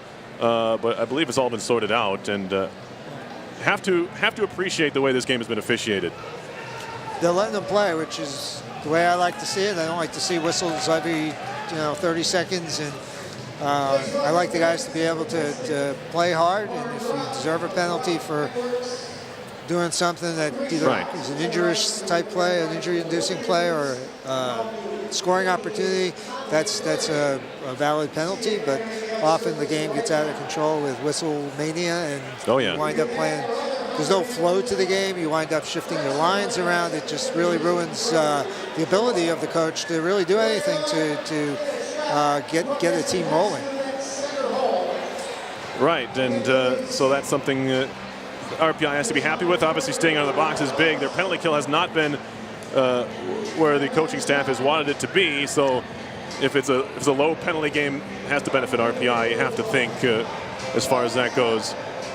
Engineers power play has looked good at times. They just haven't gotten the opportunities, mostly from not generating those chances where the other team would be, in a position to take a penalty. Yeah, tonight has been pretty 5-on-5 most of the night. Oh yeah, just the 2 penalties total. And no fast break hockey. Very, very conservative. Everybody's taking care of their own end, making sure they're back. Not a lot of odd man rushes. I think the defense is laying back quite a bit. I don't think there's been a few like Caldas and Riley jumping up, but in general, it's been a very conservative game, and I think that's the way RPI wanted to play it. I think they understood that they got away last time 2-1, and when they win their games, it's usually a low scoring game, and they want to keep it that way. Absolutely. We'll be back with our second intermission live here at the Houston Fieldhouse in just a moment. After 2 periods of play, it's number 2 Cornell 2 and RPI 1. You're listening to RPI Hockey, 91.5 FM, WRPI Troy.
C&S Companies, Hilton Garden in Troy, National Grid Foundation, Turner Construction, the Desmond Hotel, the Recovery Sports Group,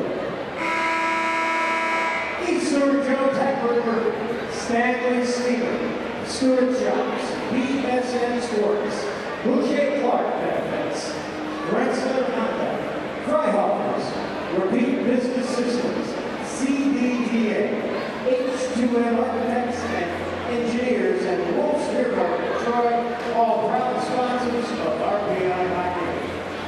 And another special moment for RPI Hockey just took place in this past week. We want you to look at the board above the ice. We'd like to recognize Milos Nuttall, 2016 graduate of RPI, recently became the 5th RPI alum to represent his home nation at the Winter Olympic Games when he suited up for Slovakia in Pyeongchang. Milos scored a goal that was +1 with 8 shots in 4 games, helping the team to a tournament opening victory over the heavily favored Olympic athletes from Russia. Milos Nuttall, class of 2016. Notice that got coordination in front of that. Take a look at the goaltender's eyes there, and he used those hands to deflect that puck just past his pad in the back of the net.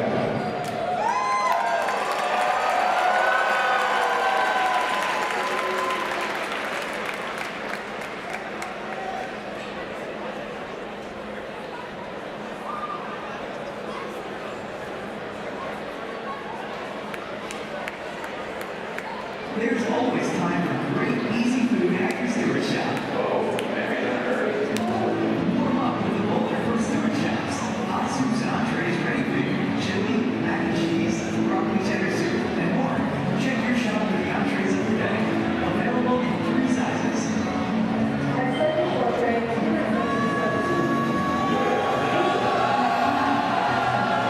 matter how busy you are, there's always time for great, easy food at your Stewart Shop.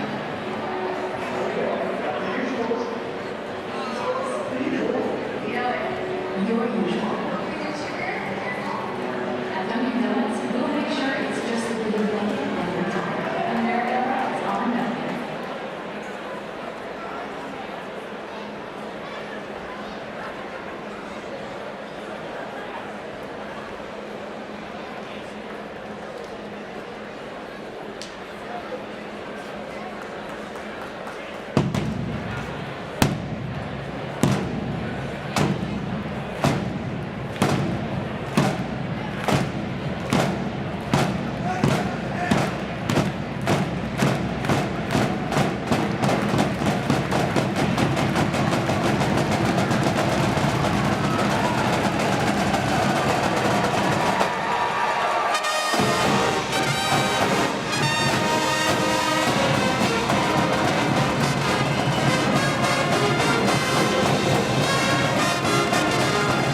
Live once more from the Houston Fieldhouse. RPI Hockey on 91.5 FM WRPI Troy, where the number 2 Cornell Big Red lead the Engineers 2-1 after 2 periods. Perilous Garris, Larry Pulverin here for what hopes to be, what looks to be an exciting final 20 minutes. And Engineers once again hanging right with the Cornell Big Red. Whatever it is, they match up well with Cornell, whatever the case may be. They seem to be getting up and playing some of their best hockey when they're playing against this team this year. I think that's true, and I think RPI plays very well against Cornell at home here, and we've owned them in the last 6 or so outings. RPI here needs to get on the board. I looked at the shots from the second period, and most of them, even though there were only 3 on goal, most of the shots taken were from defensemen. The offense needs to get going a little more, getting more opportunities at the net. You may see them maybe in about 5 minutes, pitch a little more, maybe take some more chances and try to get some odd man rushes up the ice. Third period about to get underway. We are now into period number 3. RPI and Cornell. It's a 1-goal lead for the Big Red.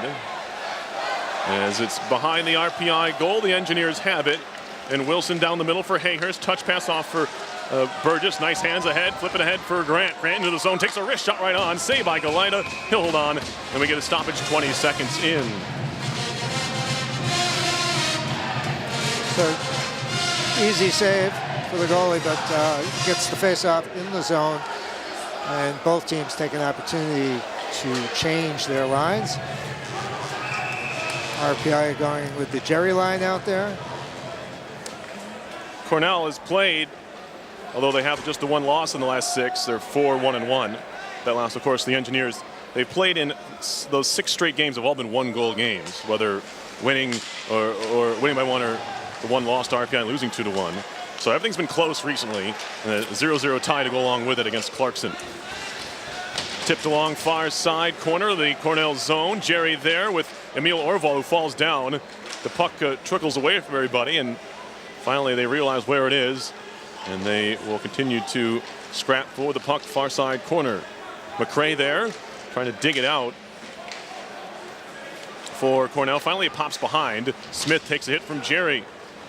McRae off for Betts. Center ice comes Betts once more on the move, poked off his stick and then wrapped up by Riley as they continue to let him play. Excuse me. Puck out to center, tipped into the zone by Emil Orval.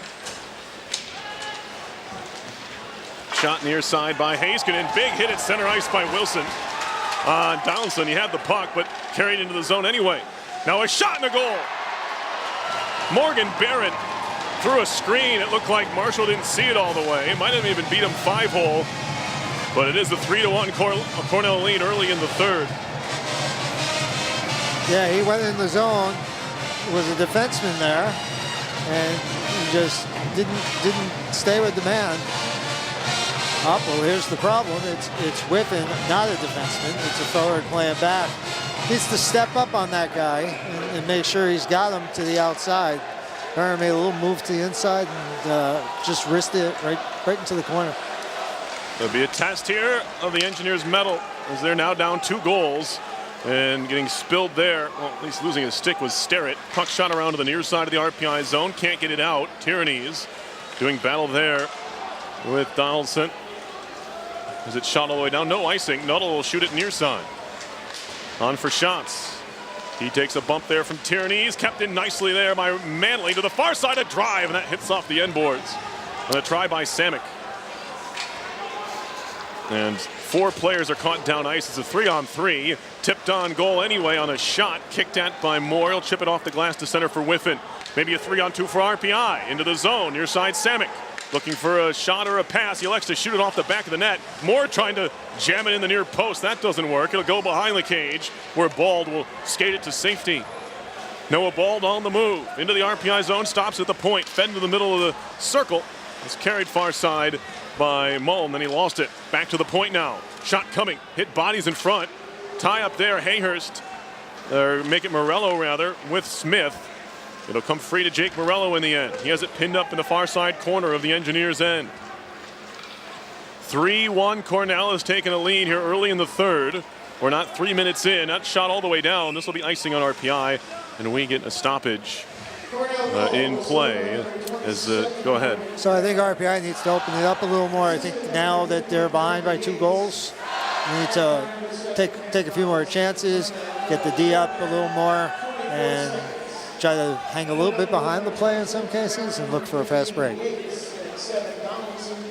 So it is Barron is 5th. Or, excuse me, Angelo. I believe it's Barron. Anyway, Barron from Caldas and Locke. The score sheet just says Angelo. I think that's just a mistake. Well, it's because Angelo is 17 and Barron is 27. Right. Yeah, it was Barron. It was Barron who scored. Shot down ice. Gathered in by the Big Red. They'll work it up the far side boards. Nearly stolen away. Router's pass does eventually get to Betts. Now a shot right on and a save there on McRae as he had a good amount of space to work in that right circle, but Marshall made the stop and did not allow a rebound. 16:50 left, third period. Shots are 21-17 Cornell. RPI finds itself down a couple, and we're going to get a timeout here. No. Now we have More from Mike Schaefer. What is he looking for I here? have no idea what could possibly be there. Let's. What is it? Folks on RPI TV get a replay of a goal. Linden definitively has that. I'm not sure what. It's something else, maybe. What it could be. That was a good save. For anything else, the folks watching on RPI TV get a chance to look at the shot by Alec McRae a few more times. So what he would be complaining about. I don't know. Morgan Barron, another big forward for Cornell. He's Maybe a security, a door issue behind the bench. That could be. There are 3 I see that now. stuck. The door was stuck. Oh, uh-oh. Uh-oh. Did he get hit with a puck? I don't. Mike Schaefer's getting help back to the locker room. Hopefully he's all right. Scary situation here at the Fieldhouse. Yeah, not sure what happened. He may have slipped or something. I'm not behind sure. the bench. He's being helped back to his coach's room. Don't know. Well, I have to hope the best for him. See Mike if we can Schaefer. get word on what's going on there. The assistant coach is very competent. Will take over here. Coaching staff, associate head coach Ben Sear, assistant coach Sean Flanagan behind the bench with Schaefer, but Schaefer obviously being helped off. Don't know what the issue was. I don't think it was a puck. I don't remember. No, the puck wasn't near there, so I don't believe it was. But I don't know if he wasn't feeling well or he slipped pacing around on the back, because it does get wet back there. And it's possible that he slipped back there. I don't know. I did not see anything unusual. No. Now, Coach Smith is getting an explanation, at least, of what's going on.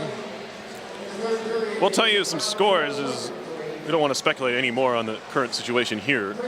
Brown leaves Harvard 4-3. Clarkson and Princeton are tied 3-3. St. Lawrence still leads Quinnipiac 2-1. Union continues to lead Colgate 1-0, and Dartmouth is up 6-3 on Yale at the Whale Ingalls Rink in New Haven. I was going to say before the hubbub over there by the bench that Morgan Barron is a Rangers draft pick in the 6th round.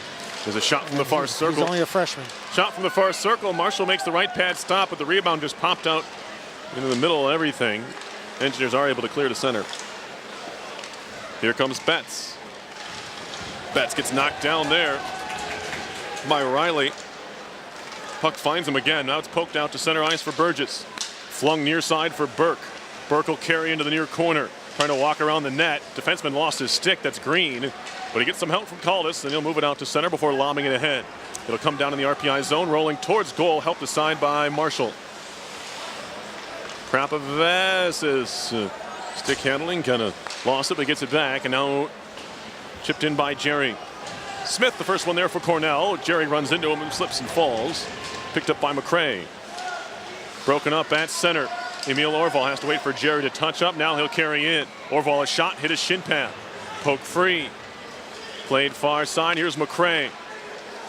Into the zone offside of the Big Red. 15:43 left in period number 3. It's 3-1 Big Red, and this is where they can kind of put the clamps down on teams. Already a solid defensive team. They know they don't have to push for another goal if they don't want to. And, yeah, that gives them the margin that they need, right? They can make a mistake and they're still winning by a goal. So they'll just play their very slow defensive type of game. They're not going to over push it. And why would you? Just one penalty each way. Both of those coming in the first period. Jared Wilson from his goaltender will lob it in the air down the middle of the ice. Donovan Ott trying to get there. They're going to wave off the icing. Ott in the far corner. He's wrapped up and taken down by Nuttall. Yates, shot near side. Carried on further. Here's Donaldson into the zone. To the circle. Tight angle shot goes wide. Caroms all the way around to the far side. Starrett behind the net.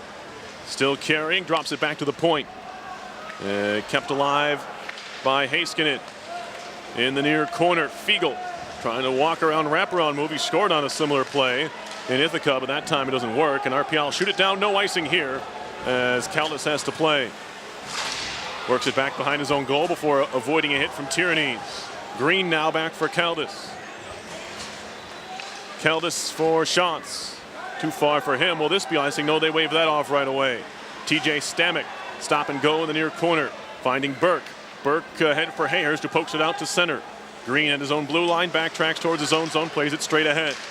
Lock on for Fiegel. Jared Fiegel into the zone, takes a shot, blocked back to him by Stamek. He'll carry it behind the goal. Fiegel turning, tight angle shot again, save there, made it hit the base of the net. Thrown back out in front, but only Burke is there. And he'll steer it back behind the RPI goal before starting up ice. Jaron Burke on the move, picked up his first collegiate goal a couple weeks ago at Dartmouth. Back come the Big Red. Played forward. Angelo can't corral, gets it back. Stolen away by Hayhurst. Burgess back to Hayhurst, no. Mullen had it for a moment, poke free. Who wants it? Doesn't seem like anybody. A little hot potato. Back to the near point. Now center blue line. Smith, man, gets knocked down in front. Shot was blocked by Burgess. Puck leaves the zone. And Smith will have to backtrack towards the center ice logo. Right back into the zone comes Brendan Smith, makes a move into the slot. Shot goes wide. Caroms to the near side half wall. Reisinger does do enough to get it out to center, where it's corralled by McCray. Far side connection. Angelo back to his own blue line. Cornell will slow things down. 13.5 to play. Third period. 3-1 Big Red. Poked off the stick there. Picked up by Mears Moore. 3-on-3 as they hit the line. Shot by Moore. Blocked away. Picked up behind the cage by Trevor Yates. Stolen away by Moore in the far corner. He's pinned up there. 3-1 is the Cornell lead, and they work it off the wall for Donaldson. Far side connection. Riley tries to take the man. He's going to take a penalty here. Jam try in front. What a stop by Marshall. Puck is still loose. It's cleared down ice. The Engineers are going to take a penalty here. And Riley doesn't like it. The penalty, of course, is going to be interference, but it looked like his man had the puck, at least at the very beginning. We'll get the benefit maybe of another look. But Riley trying to play the man when the puck, I guess, wasn't close enough. Did he have the puck is my better question. The replay that we saw moments ago would say no. But if he had it a second ago, it's more borderline than that. But I don't see how you call that when you let everything else go. That was a great stop, though, by full head of steam going down the boards even after the interference. Didn't hinder the play, and you let everything else go. It's not very consistent. Yeah, it's a penalty. Nonetheless. Linden did make a great save, and it just sat there until somebody finally cleared it out. We're going to get an answering penalty here, interference the other way. Here comes the makeup call. Absolutely. Router is going to go off here, Alex Router. So the power play lasts just 9 seconds. As Router is headed to the box, and really a much needed play if you're RPI. Can't afford, of course, to go down another goal, and now we'll play 4-on-4 for almost 2 minutes. Yeah, this does open the ice up a little bit, which might help RPI. Yeah, in just the sense that Cornell is going to try and pack things in as much as possible the rest of the way anyway. Now, Cornell does that. It's not necessarily the Cornell of old. They do have some guys who can skate, especially the defensemen, including this guy here, Smith, and now McCray. Locke with Angelo, and it's Locke carrying through center, poked off his stick, carried on further. Here's Smith into the zone. Already has a goal tonight, trying to work it out in front, just flips it into the corner. First one to it will be Locke. Back to the point for Smith, a wrist shot, glove saved by Marshall. Angelo is trying to provide a screen, but he and Wilson were matching wits in front of the goal. He's a big screen at 6'5", but Cornell is very happy here, just managing the puck and keeping the puck on their sticks and advancing it up the ice. Nothing fancy, no chances, no risk. Just keep it simple. Only goal this period, Morgan Barron, his 5th of the year from Trevor Yates, and Cam Donaldson has made it 3-1. Big Red, they came at 124. So a long way to go, but the Engineers want to come away with anything out of this one. They need one pretty quickly. Still another minute 7 to go on the 4-on-4 before RPI will have a very brief power play. As Cornell plays catch behind their own goal. Now they'll work it near side. Here's Donaldson. Good feet across. Shot in the glove. Saved by Marshall. He didn't hold it, but Yates snapped off a quick one. If he was any quicker, he might have scored. And now back up top. Caldas trying to give it give and go with Green. He was followed pretty closely by Burgess, who breaks it up. And now it's chipped off the glass and not out of the zone. Kept in by Yates. feeding it ahead, just out of the reach of Donaldson. He'll pick it up behind the goal. Try a little jam play. Takes a hit there from Burgess. Another shove, and Hayhurst wants to skate. He'll go 1-on-3. Hayhurst into the zone, running out of room. As a man trailing, it's Prabhavessis and finds him. Prabhavessis into the zone, stick handling there. Drop pass, no, broken up by a skate. RPI 11 seconds from a power play. We're still 4-on-4. Morello at the half wall. Strong play on the puck. Jake Morello off for Prabhavessis. Twisting and turning. He's knocked down. Good hit there. I believe it was McRae. And now McRae tries to dig it out. Back across to the far side. And it's slammed down the ice by, or no, I thought he did. He threw it to his own bench. They'll draw a whistle. 10:51 to play in the third. I think that went all the way into the stands. Did it? There you go. Dangerous. Oh, someone might have got hit. Yeah, you're right. There's RPI ambulance members on the spot already. 10:51 to play in the period, in the game. 3-1 Cornell leads. They have a 28-18 edge in shots. Yeah, RPI is only 3 shots in the period. Need to generate more offense. They're not getting enough opportunities, and gotta start taking some chances. Still no Mike Schaefer on the bench. He left 5 minutes into this period. We're not sure what has happened to him. He's back in the coach's room. So the assistants have taken over for Cornell. Back to the point. Here's Riley. Far side, Orval. Shot was blocked. Blocked down low. RPI power play. It came and went, I guess. I missed it. It was 9 seconds in there somewhere. Now shot from center. Galida blocked it with his chest protector, not too convincingly, and had some help from his defenseman to clear it down. Now Riley in the far corner of his own end. Chipped off the boards out to center. High in the air, comes bounding down in the far corner of the Cornell zone. No icing here either. Jerry throws a hit into Heiskanen. Pops out to the far circle, gathered in by Cornell. Shot near side. Gathering it here is Nuttall. He'll back up towards his own end and start the breakout here for the Big Red. Far side connection. Here's Heiskanen. All the way down ice. This should be icing, and it is on Cornell. 10:04 to go. Face-off coming up in the Cornell zone. Big Red lead this one 3-1. And that is exactly what Cornell does not want to do. They want to keep the puck in play. They want to kill the clock and keep it on their sticks. Face-off coming up to the left of Galida. You are listening to live coverage of RPI Hockey, 91.5 FM, WRPI Troy. Barry Lascaris here.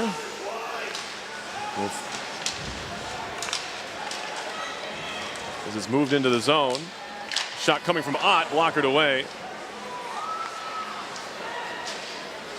It'll be Ott now. With the lobbed out to center. And offside here with Larry Pulverant. Didn't want to leave you out, Larry. It's okay. Everyone knows you're still here, I hope. That's right. If they don't know by now, they're not going to care. 9:33 to play in the third period. 3-1 Cornell. And we get a stoppage here, and they're probably going to clean off some of the ice. Yeah, RPI is going to have to start taking some chances behind the play a little bit, cheat a little bit. They're not having the puck on their sticks a lot in the last literally 2 periods, which is why their shot totals are so low. They need to own the puck a little more, and if they don't do that, then Cornell's just going to run the clock down. Yeah, certainly the first period was RPI's best period in this game. Absolutely. They held Cornell to 7 shots. Already over that total here with 9.5 to go in the third. 9 shots for Cornell to RPI's 4. That could have been one of the best or better first periods of the year. Certainly. RPI's had some bad ones too. You have to keep that in mind. But yeah. But playing 3 periods has been a problem. And right. I think Dave Smith knows that. I think the team knows that. And they've just been struggling to figure out how to get that 60-minute commitment out of all the players. And they'll try to figure that out in the next couple of weeks, because once you go into the playoffs, it doesn't really matter what you did all year. Yeah. Prabhavessis off the neutral ice draw for RPI. Plays it through the legs of Hayhurst. Didn't see it. Kept in the zone, however, by the sophomore from Mississauga, Ontario. Hayhurst in the near corner. Digging away. Picked up his 10th goal of the year in this one. Back in the first period. Whiffen trying to pick it up in the neutral zone. Router forces it ahead. They bottle things up right at the RPI blue line near side. We approach 9 minutes to play in regulation. 3-1 Cornell. Hayhurst out of the pile, comes away with a puck. Into the zone, trying to make a move, poked off his stick to the far side, picked up by Riley, who takes a shot. That one's blocked, picked up by Router. Router for Cornell, far side, connects there to Betts. And now to the near side, into the zone. And they're offside as Cal just brought it in with his man ahead of him. That was balled.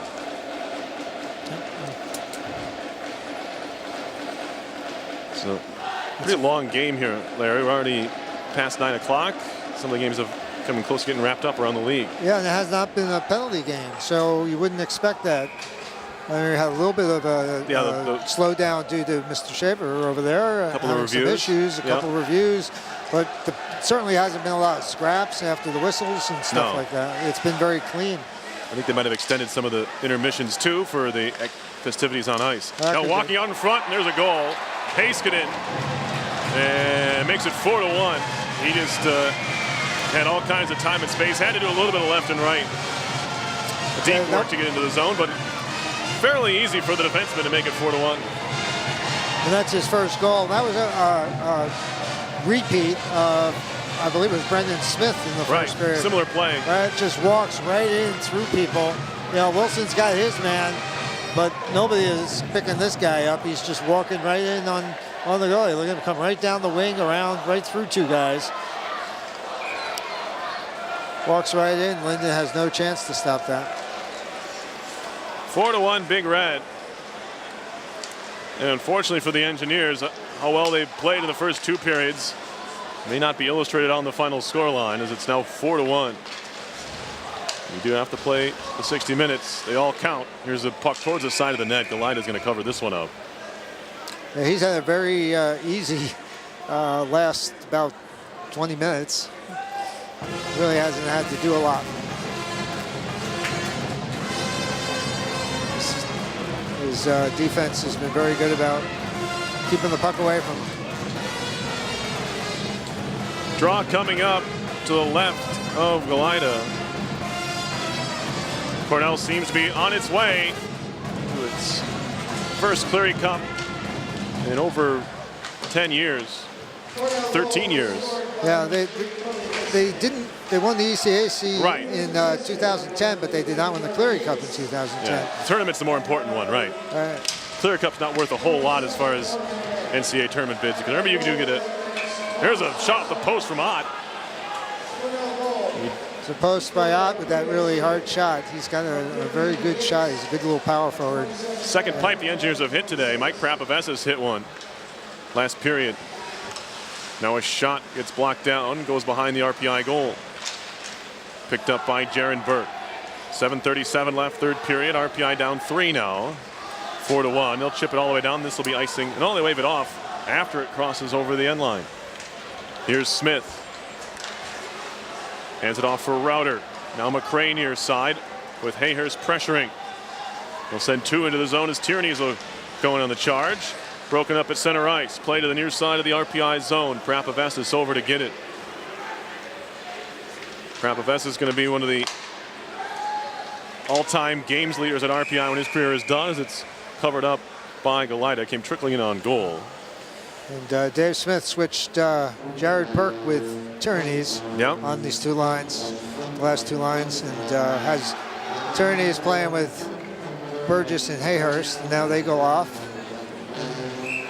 On comes Morello, Moores, and Reisinger.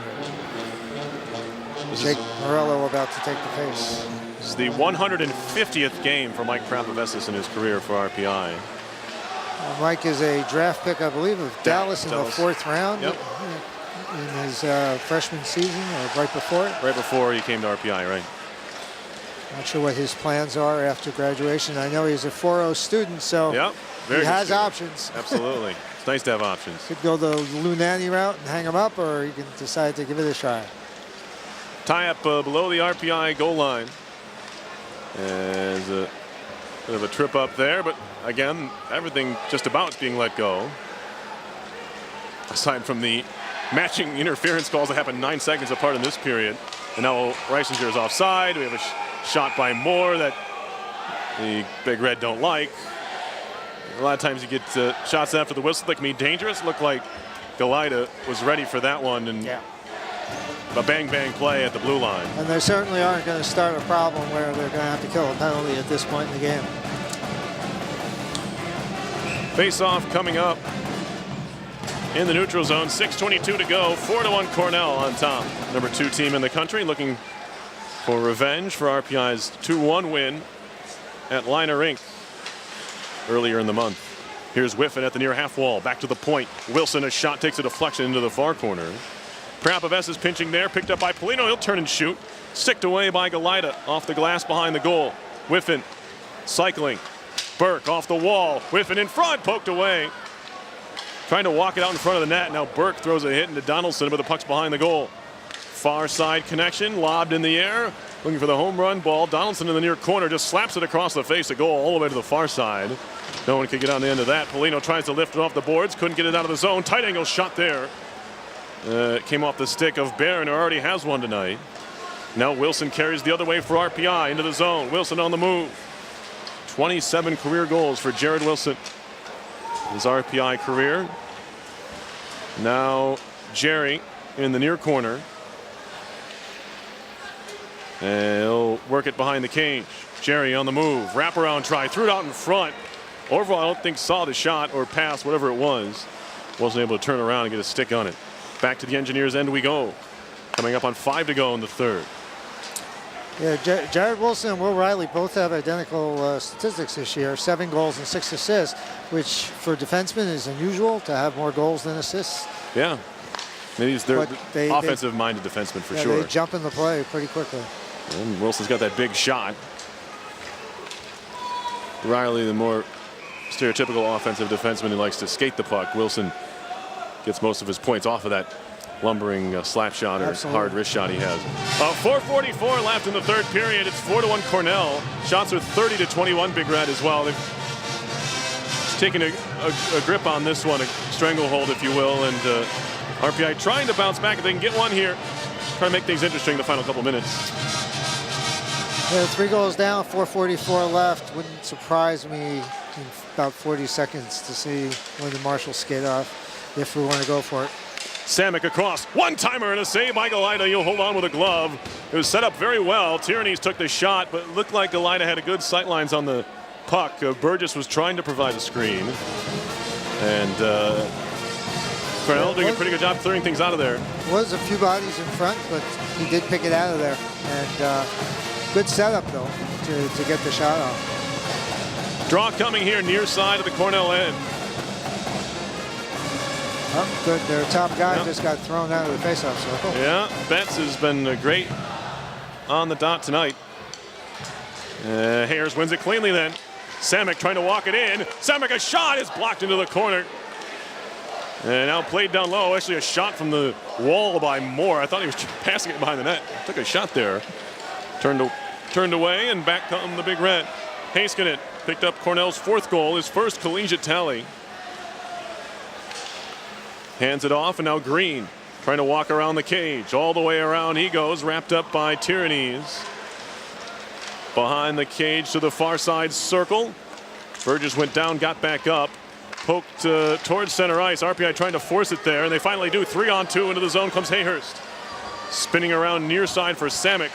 Not exactly how you draw it up, and it'll be Samick once more on the puck, however. Drops it off. Nice play by Paulino to stay on it. He'll stop at the half boards. Paulino, a shot through traffic, he scores! Patrick Paulino.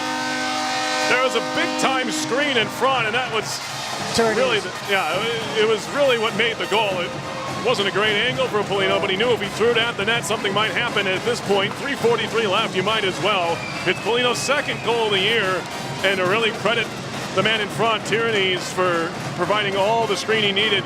And Goalie is going to probably see this one and want it back just by how it all transpired. Might have beat him 5-hole.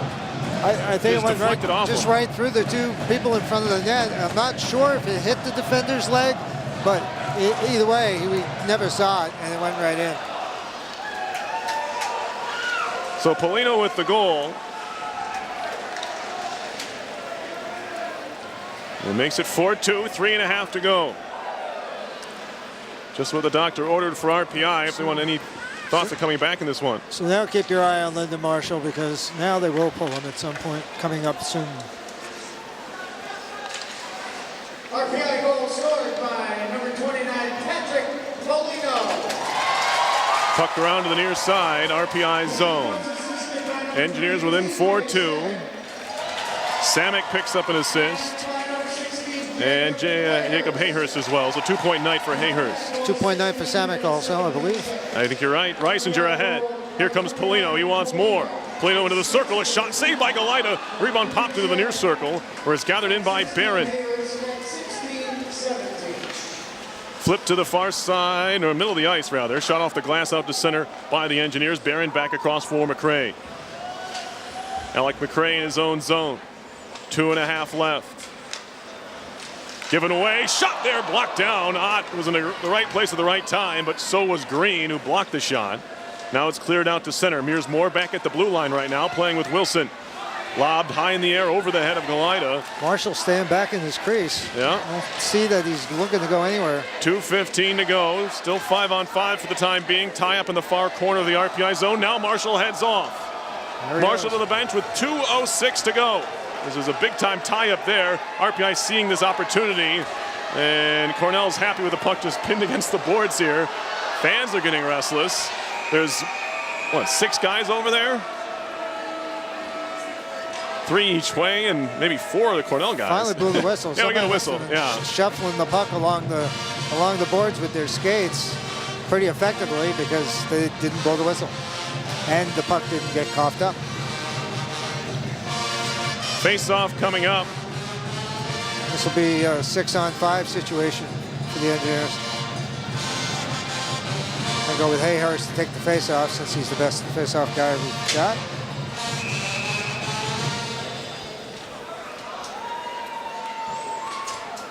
Draw here. Yeah, they're looking for Wilson to get this shot, pretty sure. One back into the corner. Over everybody on a play. 1:49 left for playing 6-on-5 hockey. We'll do it again.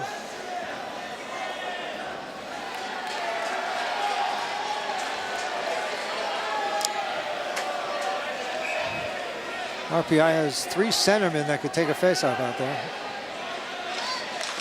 Back to the point. Wilson waiting, shooting, and it's blocked down. Had some room. Prabhavessis keeps it alive. Hayhurst across, finding Tierney's. Back up top for Wilson. This is good 6-on-5 play. A shot deflects in front, loose at the side of the cage. No, another shot. Galita makes the save, and he'll hold on. Oh, so close for RPI. A couple of chances there. They're getting the big rifle of a shot from Wilson in action there. That time Tierney's too, and Galita and Cornell packing it in just enough there, Larry. My goodness. That was very close, and almost from behind the net, too. They tried to bank it in, and RPI just couldn't get the bounce. The puck was there. The people were there. Good opportunity. I'll get Whiffen going to take in the face-off. Face-off, yeah. Wilson stays out. Wrap around to the near side. Prabhavessis across. Wilson. That puck didn't sit for him. He'll filter it down low. Stolen away by McRae, lifting it in the air. Tip pass. Wilson, now a chance at the open net. No, whistle. A hand pass? High stick, I think. Puck played with a high stick as Angelo whipped it into the RPI net, but it's not going to count. And now it's stuck in the net.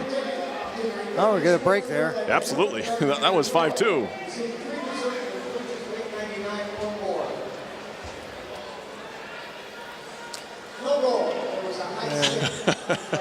Al Shibley has to make sure everyone else knows. Yes, no, that was not a goal. 1:15 left. RPI gets an opportunity to put Hayhurst out for the face-off, which is good.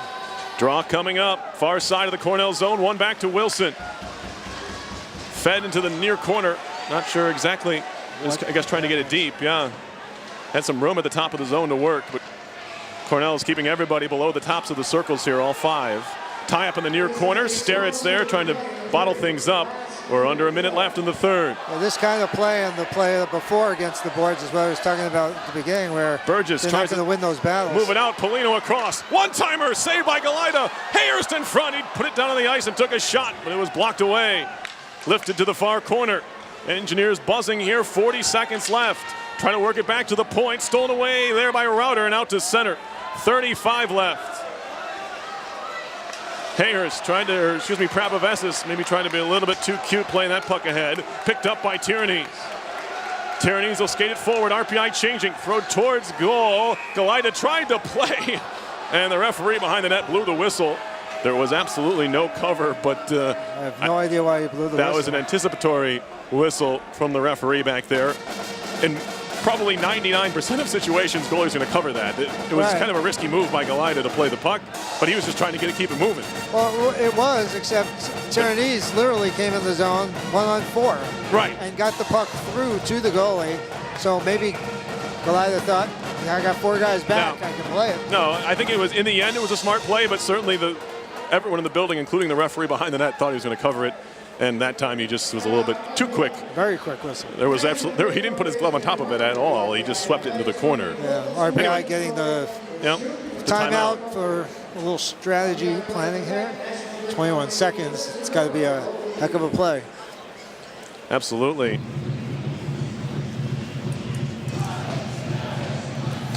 So, 21 seconds left.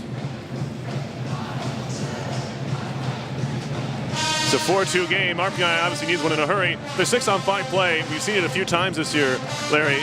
It's been pretty good. And that time, in that last couple of minutes there, I know they pulled the goalie with 2:05, 2:06 seconds left. They've been in pretty good control, and they've generated the chances you want, just haven't gotten the puck luck maybe to bounce their way.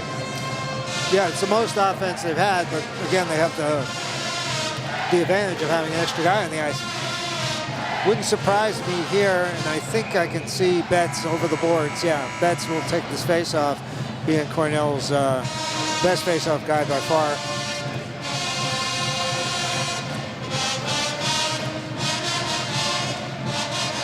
Nope, he hopped back over. It's going to be Starrett. Starrett to take the draw here against Jacob Hayhurst. They're going to line Todd Burgess up in the shooter spot right behind him, but it's Cornell who wins the draw. McRae will shoot it near side. Wilson waiting for it. Wilson. He'll filter it down low. 15 seconds to go. Kicked at by Tierney. Back to the point for Wilson. 11. Wrist shot through traffic. Gets a screen. Shot. Tierney off the crossbar. Wow. Glove down by Router. 5 to play. He'll just pin it up in the corner, and that should do it. 2-1, and it's over. RPI with enough chances late. But I think it would have been a little bit more stressful for Cornell without that extra goal lead. Tierney's ripping one off the crossbar in the final 10 seconds. Yeah, they had at least 3 posts during the evening. Yeah. Always happens and always makes a difference, I guess. But the offense just went to sleep in the second period. There was just really no shot generation from the offense, and that cost them a bit. And then they came out in the third a little flat. Cornell took advantage of that, putting a couple goals up on the board. Marshall stops 27 in the game. He was most busy in the final 2 periods. Obviously, he stopped all 7 shots he faced in the first, but Cornell picked things up here as this one went along, and the Engineers just couldn't quite keep pace in the end. And the number 2 team in the nation comes back after falling to RPI earlier. They pick up the 4-2 victory tonight, and they clinch the Cleary Cup. So certainly want to give a congratulations to the Cornell Big Red. They'll be the number 1 seed in the ACAC hockey tournament. They've already earned their bye, of course, through the first round of the tournament. Right. And they go into Schenectady tomorrow with no pressure, which will help them. They may even rest some players for all I know, but they wrap it up tonight, so they don't have to worry about it tomorrow. Well, St. Lawrence has coughed up its lead and lost the game. So with that, RPI is clinched to at least the 11 spot. And it looks like they might be stuck there as Brown has won as well. So RPI has found itself right in the 11th seed as of right now. Yeah, Brown beat Harvard, which is not only surprising, but actually the Harvard is playing without Ryan Donato still, I think. I think you're right. So with that win for Brown, they move up to 13 points. And with St. Lawrence's loss, they're stuck at 7, which means RPI can't move out of the 11th spot. Now we try to get an updated standings here. Dartmouth is beating Yale. Well, their lead was bigger. Now it's 6-4, Larry, with 1:43 left. But if Dartmouth's able to hold on in that one, they'll move to 23 points. Colgate is in overtime against Union. They're on 20. Princeton currently tied with Clarkson. They're in overtime. So I don't think we're going to figure out not tonight. who RPI is playing. That number 6 seed is still very much up for grabs. But I mean, Colgate, who we're playing tomorrow night, is a possibility, and yeah, so it still is, right? So it would be really good to come out tomorrow night and show Colgate, because we played Colgate in Colgate and lost 3-0 on a game that honestly we could have won. Absolutely, RPI. Yeah, I mean, that game was pretty even. I think it could have gone either way, even with a 3-0 score. I think that game was winnable, and so we go into Colgate tomorrow night. Put a W up on the board going into the playoffs. Not only that, it's the 41st Big Red Freakout, Larry, and I'm sure you've been to a number of those. I have too, but not quite as many as you. But what are you saying, Barry? Well, you did graduate before I was born. But an exciting game nonetheless. Obviously, it's a packed house tomorrow. Tonight, Jeff Morris telling me that the attendance was 3,163. That's a pretty solid crowd. But Cornell, obviously, and the number 2 team in the country, will bring that at times. But a good crowd tonight. It's going to be a better crowd tomorrow. Always a sellout. The Big Red Freakout, certainly one of the better traditions, one of the most fun traditions to be a part of in college hockey. Yeah, I was fortunate enough to go to the first ever Big Red Freakout back in 1978. Okay. It was, I believe, a playoff game against, I believe, Boston College. Yeah. And they gave out little engineer hats. Yeah. And it was not a noisemaker, the first one. Right. And, they eventually started giving those out. And it evolved into that until Dr. Paul, may he rest in peace, the physician for the Institute, brought a decibel meter to one of the games and figured out that it was louder than the Van Halen concert. And from then on, the noisemaker went way down in terms of the noise ability to make and generate noise. And the NCAA made a rule about it. And to boot. That's called the Big Red Freakout rule. Yeah, right? the RPI rule, yeah. So there will not be noisemakers handed out tomorrow. There still is a gift, though. There is a gift. It changes every year, of course, but it's a surprise, so you have to show up, folks who want to be a part of that. It's a good time here, of course, the RPI Pep Band and all the alums. There will be an alumni game tomorrow at noon as well, which I believe folks can attend as well if they wish. Yeah, the alumni come back. They play a little fun game, I guess you can call it. Yeah, it's an alumni game, right? Yeah. I have a list of who's coming, but and it's a pretty wide bunch of folks. Oh, yeah. I mean, all the way back to the 70s. Yeah, a lot of the younger guys are coming too, but we've got one guy from 1962 and 60s. A couple from the 70s. So it should be a fun game. Some of the managers are coming back to manage the teams over the time. Oh, yeah. So it should be a fun game to come watch. Chris Bradley and Craig Buckenfor are coming back. Yeah, I saw Craig earlier. Yep, and Scotty Diebold and Sam Goodman. So some recent guys. Phil Hampton's coming back. So if you've got some time at noon tomorrow, you can come by the Fieldhouse and watch that game. It should be a lot of fun to watch. It should be a real gentleman's game. I know. You skating? They don't let you. No, they won't let me. That's probably better for them. You don't embarrass them. That would be another thing I would love to go do, but I have not been invited to that game yet. Neither have I. So that's quite all right. Plenty of prep to do for the Big Red Freakout. Anyway, I'll run down the scoring here. Larry will come up with his offensive and defensive engineers of the game. So defensively, I'm going to give it to. Let me run down the scoring first. Okay. I thought you'd give you a little more time to think about it. That's fine. That's fine. Brendan Smith scored the first goal at 1:33 of the second period from Kyle Betts. Then RPI tied it up 18 seconds later. Jacob Hayhurst, 10th of the year from Todd Burgess and TJ Samick at 12:07 of the second period. Cornell retook the lead. Anthony Angelo scoring his 13th from Yanni Caldas and Brendan Locke. And then it was Morgan Barron who scored to make it 3-1, the eventual game winner at 1:24 of the third from Trevor Yates and Cam Donaldson. Cody Heiskanen then made it 4-1 with his first collegiate tally, 11:26 of the third from Trevor Yates and Morgan Barron. RPI pulled one back at 16-17. Patrick Paulino, his second goal of the year from Samick and Hayhurst. So a couple of multi-point games here for RPI. TJ Samick, 2 assists, his first career multi-point game, 2 assists. Jacob Hayhurst has multiple of those, but a goal and assist for Hayhurst, his 10th assist, or his 11th assist, his 10th goal for RPI. And as I mentioned, Lyndon Marshall stopped 27. So did Matthew Galida, who picked up the win. But importantly for RPI, not the shutout. They did score here against Cornell tonight, which is yeah, you got 2 question mark goals, which is for more anybody than his against goals Cornell. against. Yeah, right. Which makes it an accomplishment that you can be proud of. And, absolutely. I think. Now you're ready. Yeah, I'm ready for the game for the engineers of the game. Engineers of the game. So I think defensively, you got to give it to Samek for his 2 assists. Not known as an offensive player, he jumped in the play several times tonight, even on top of those 2 assists. And I think he took care of his own end as well as any other defenseman that was out there. So I'll give it to TJ.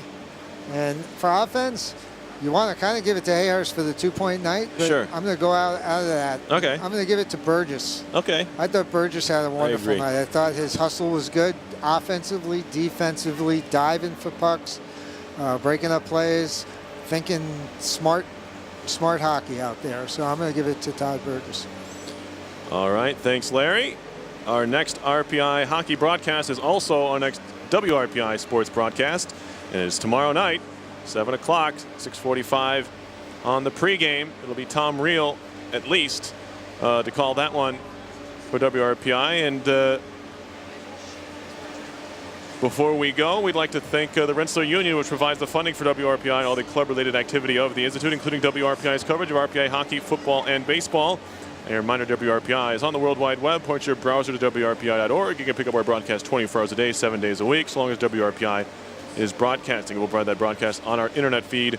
Once again, that's WRPI.org. Larry, I'm sure you'll be around tomorrow night to take that one in. Straight across in the blue seats over there. Fantastic. It should be a fun one. If folks are able to get out here, it's highly recommended. The Big Red Freakout is always a good time, but of course, seats are at a premium. For Larry Pulverin, I'm Perry Lascaris. We'd like to thank you once again for listening to tonight's game. Once again, your final score was number 2 Cornell 4, RPI 2. This has been live coverage of RPI Hockey, 91.5 FM, WRPI Troy.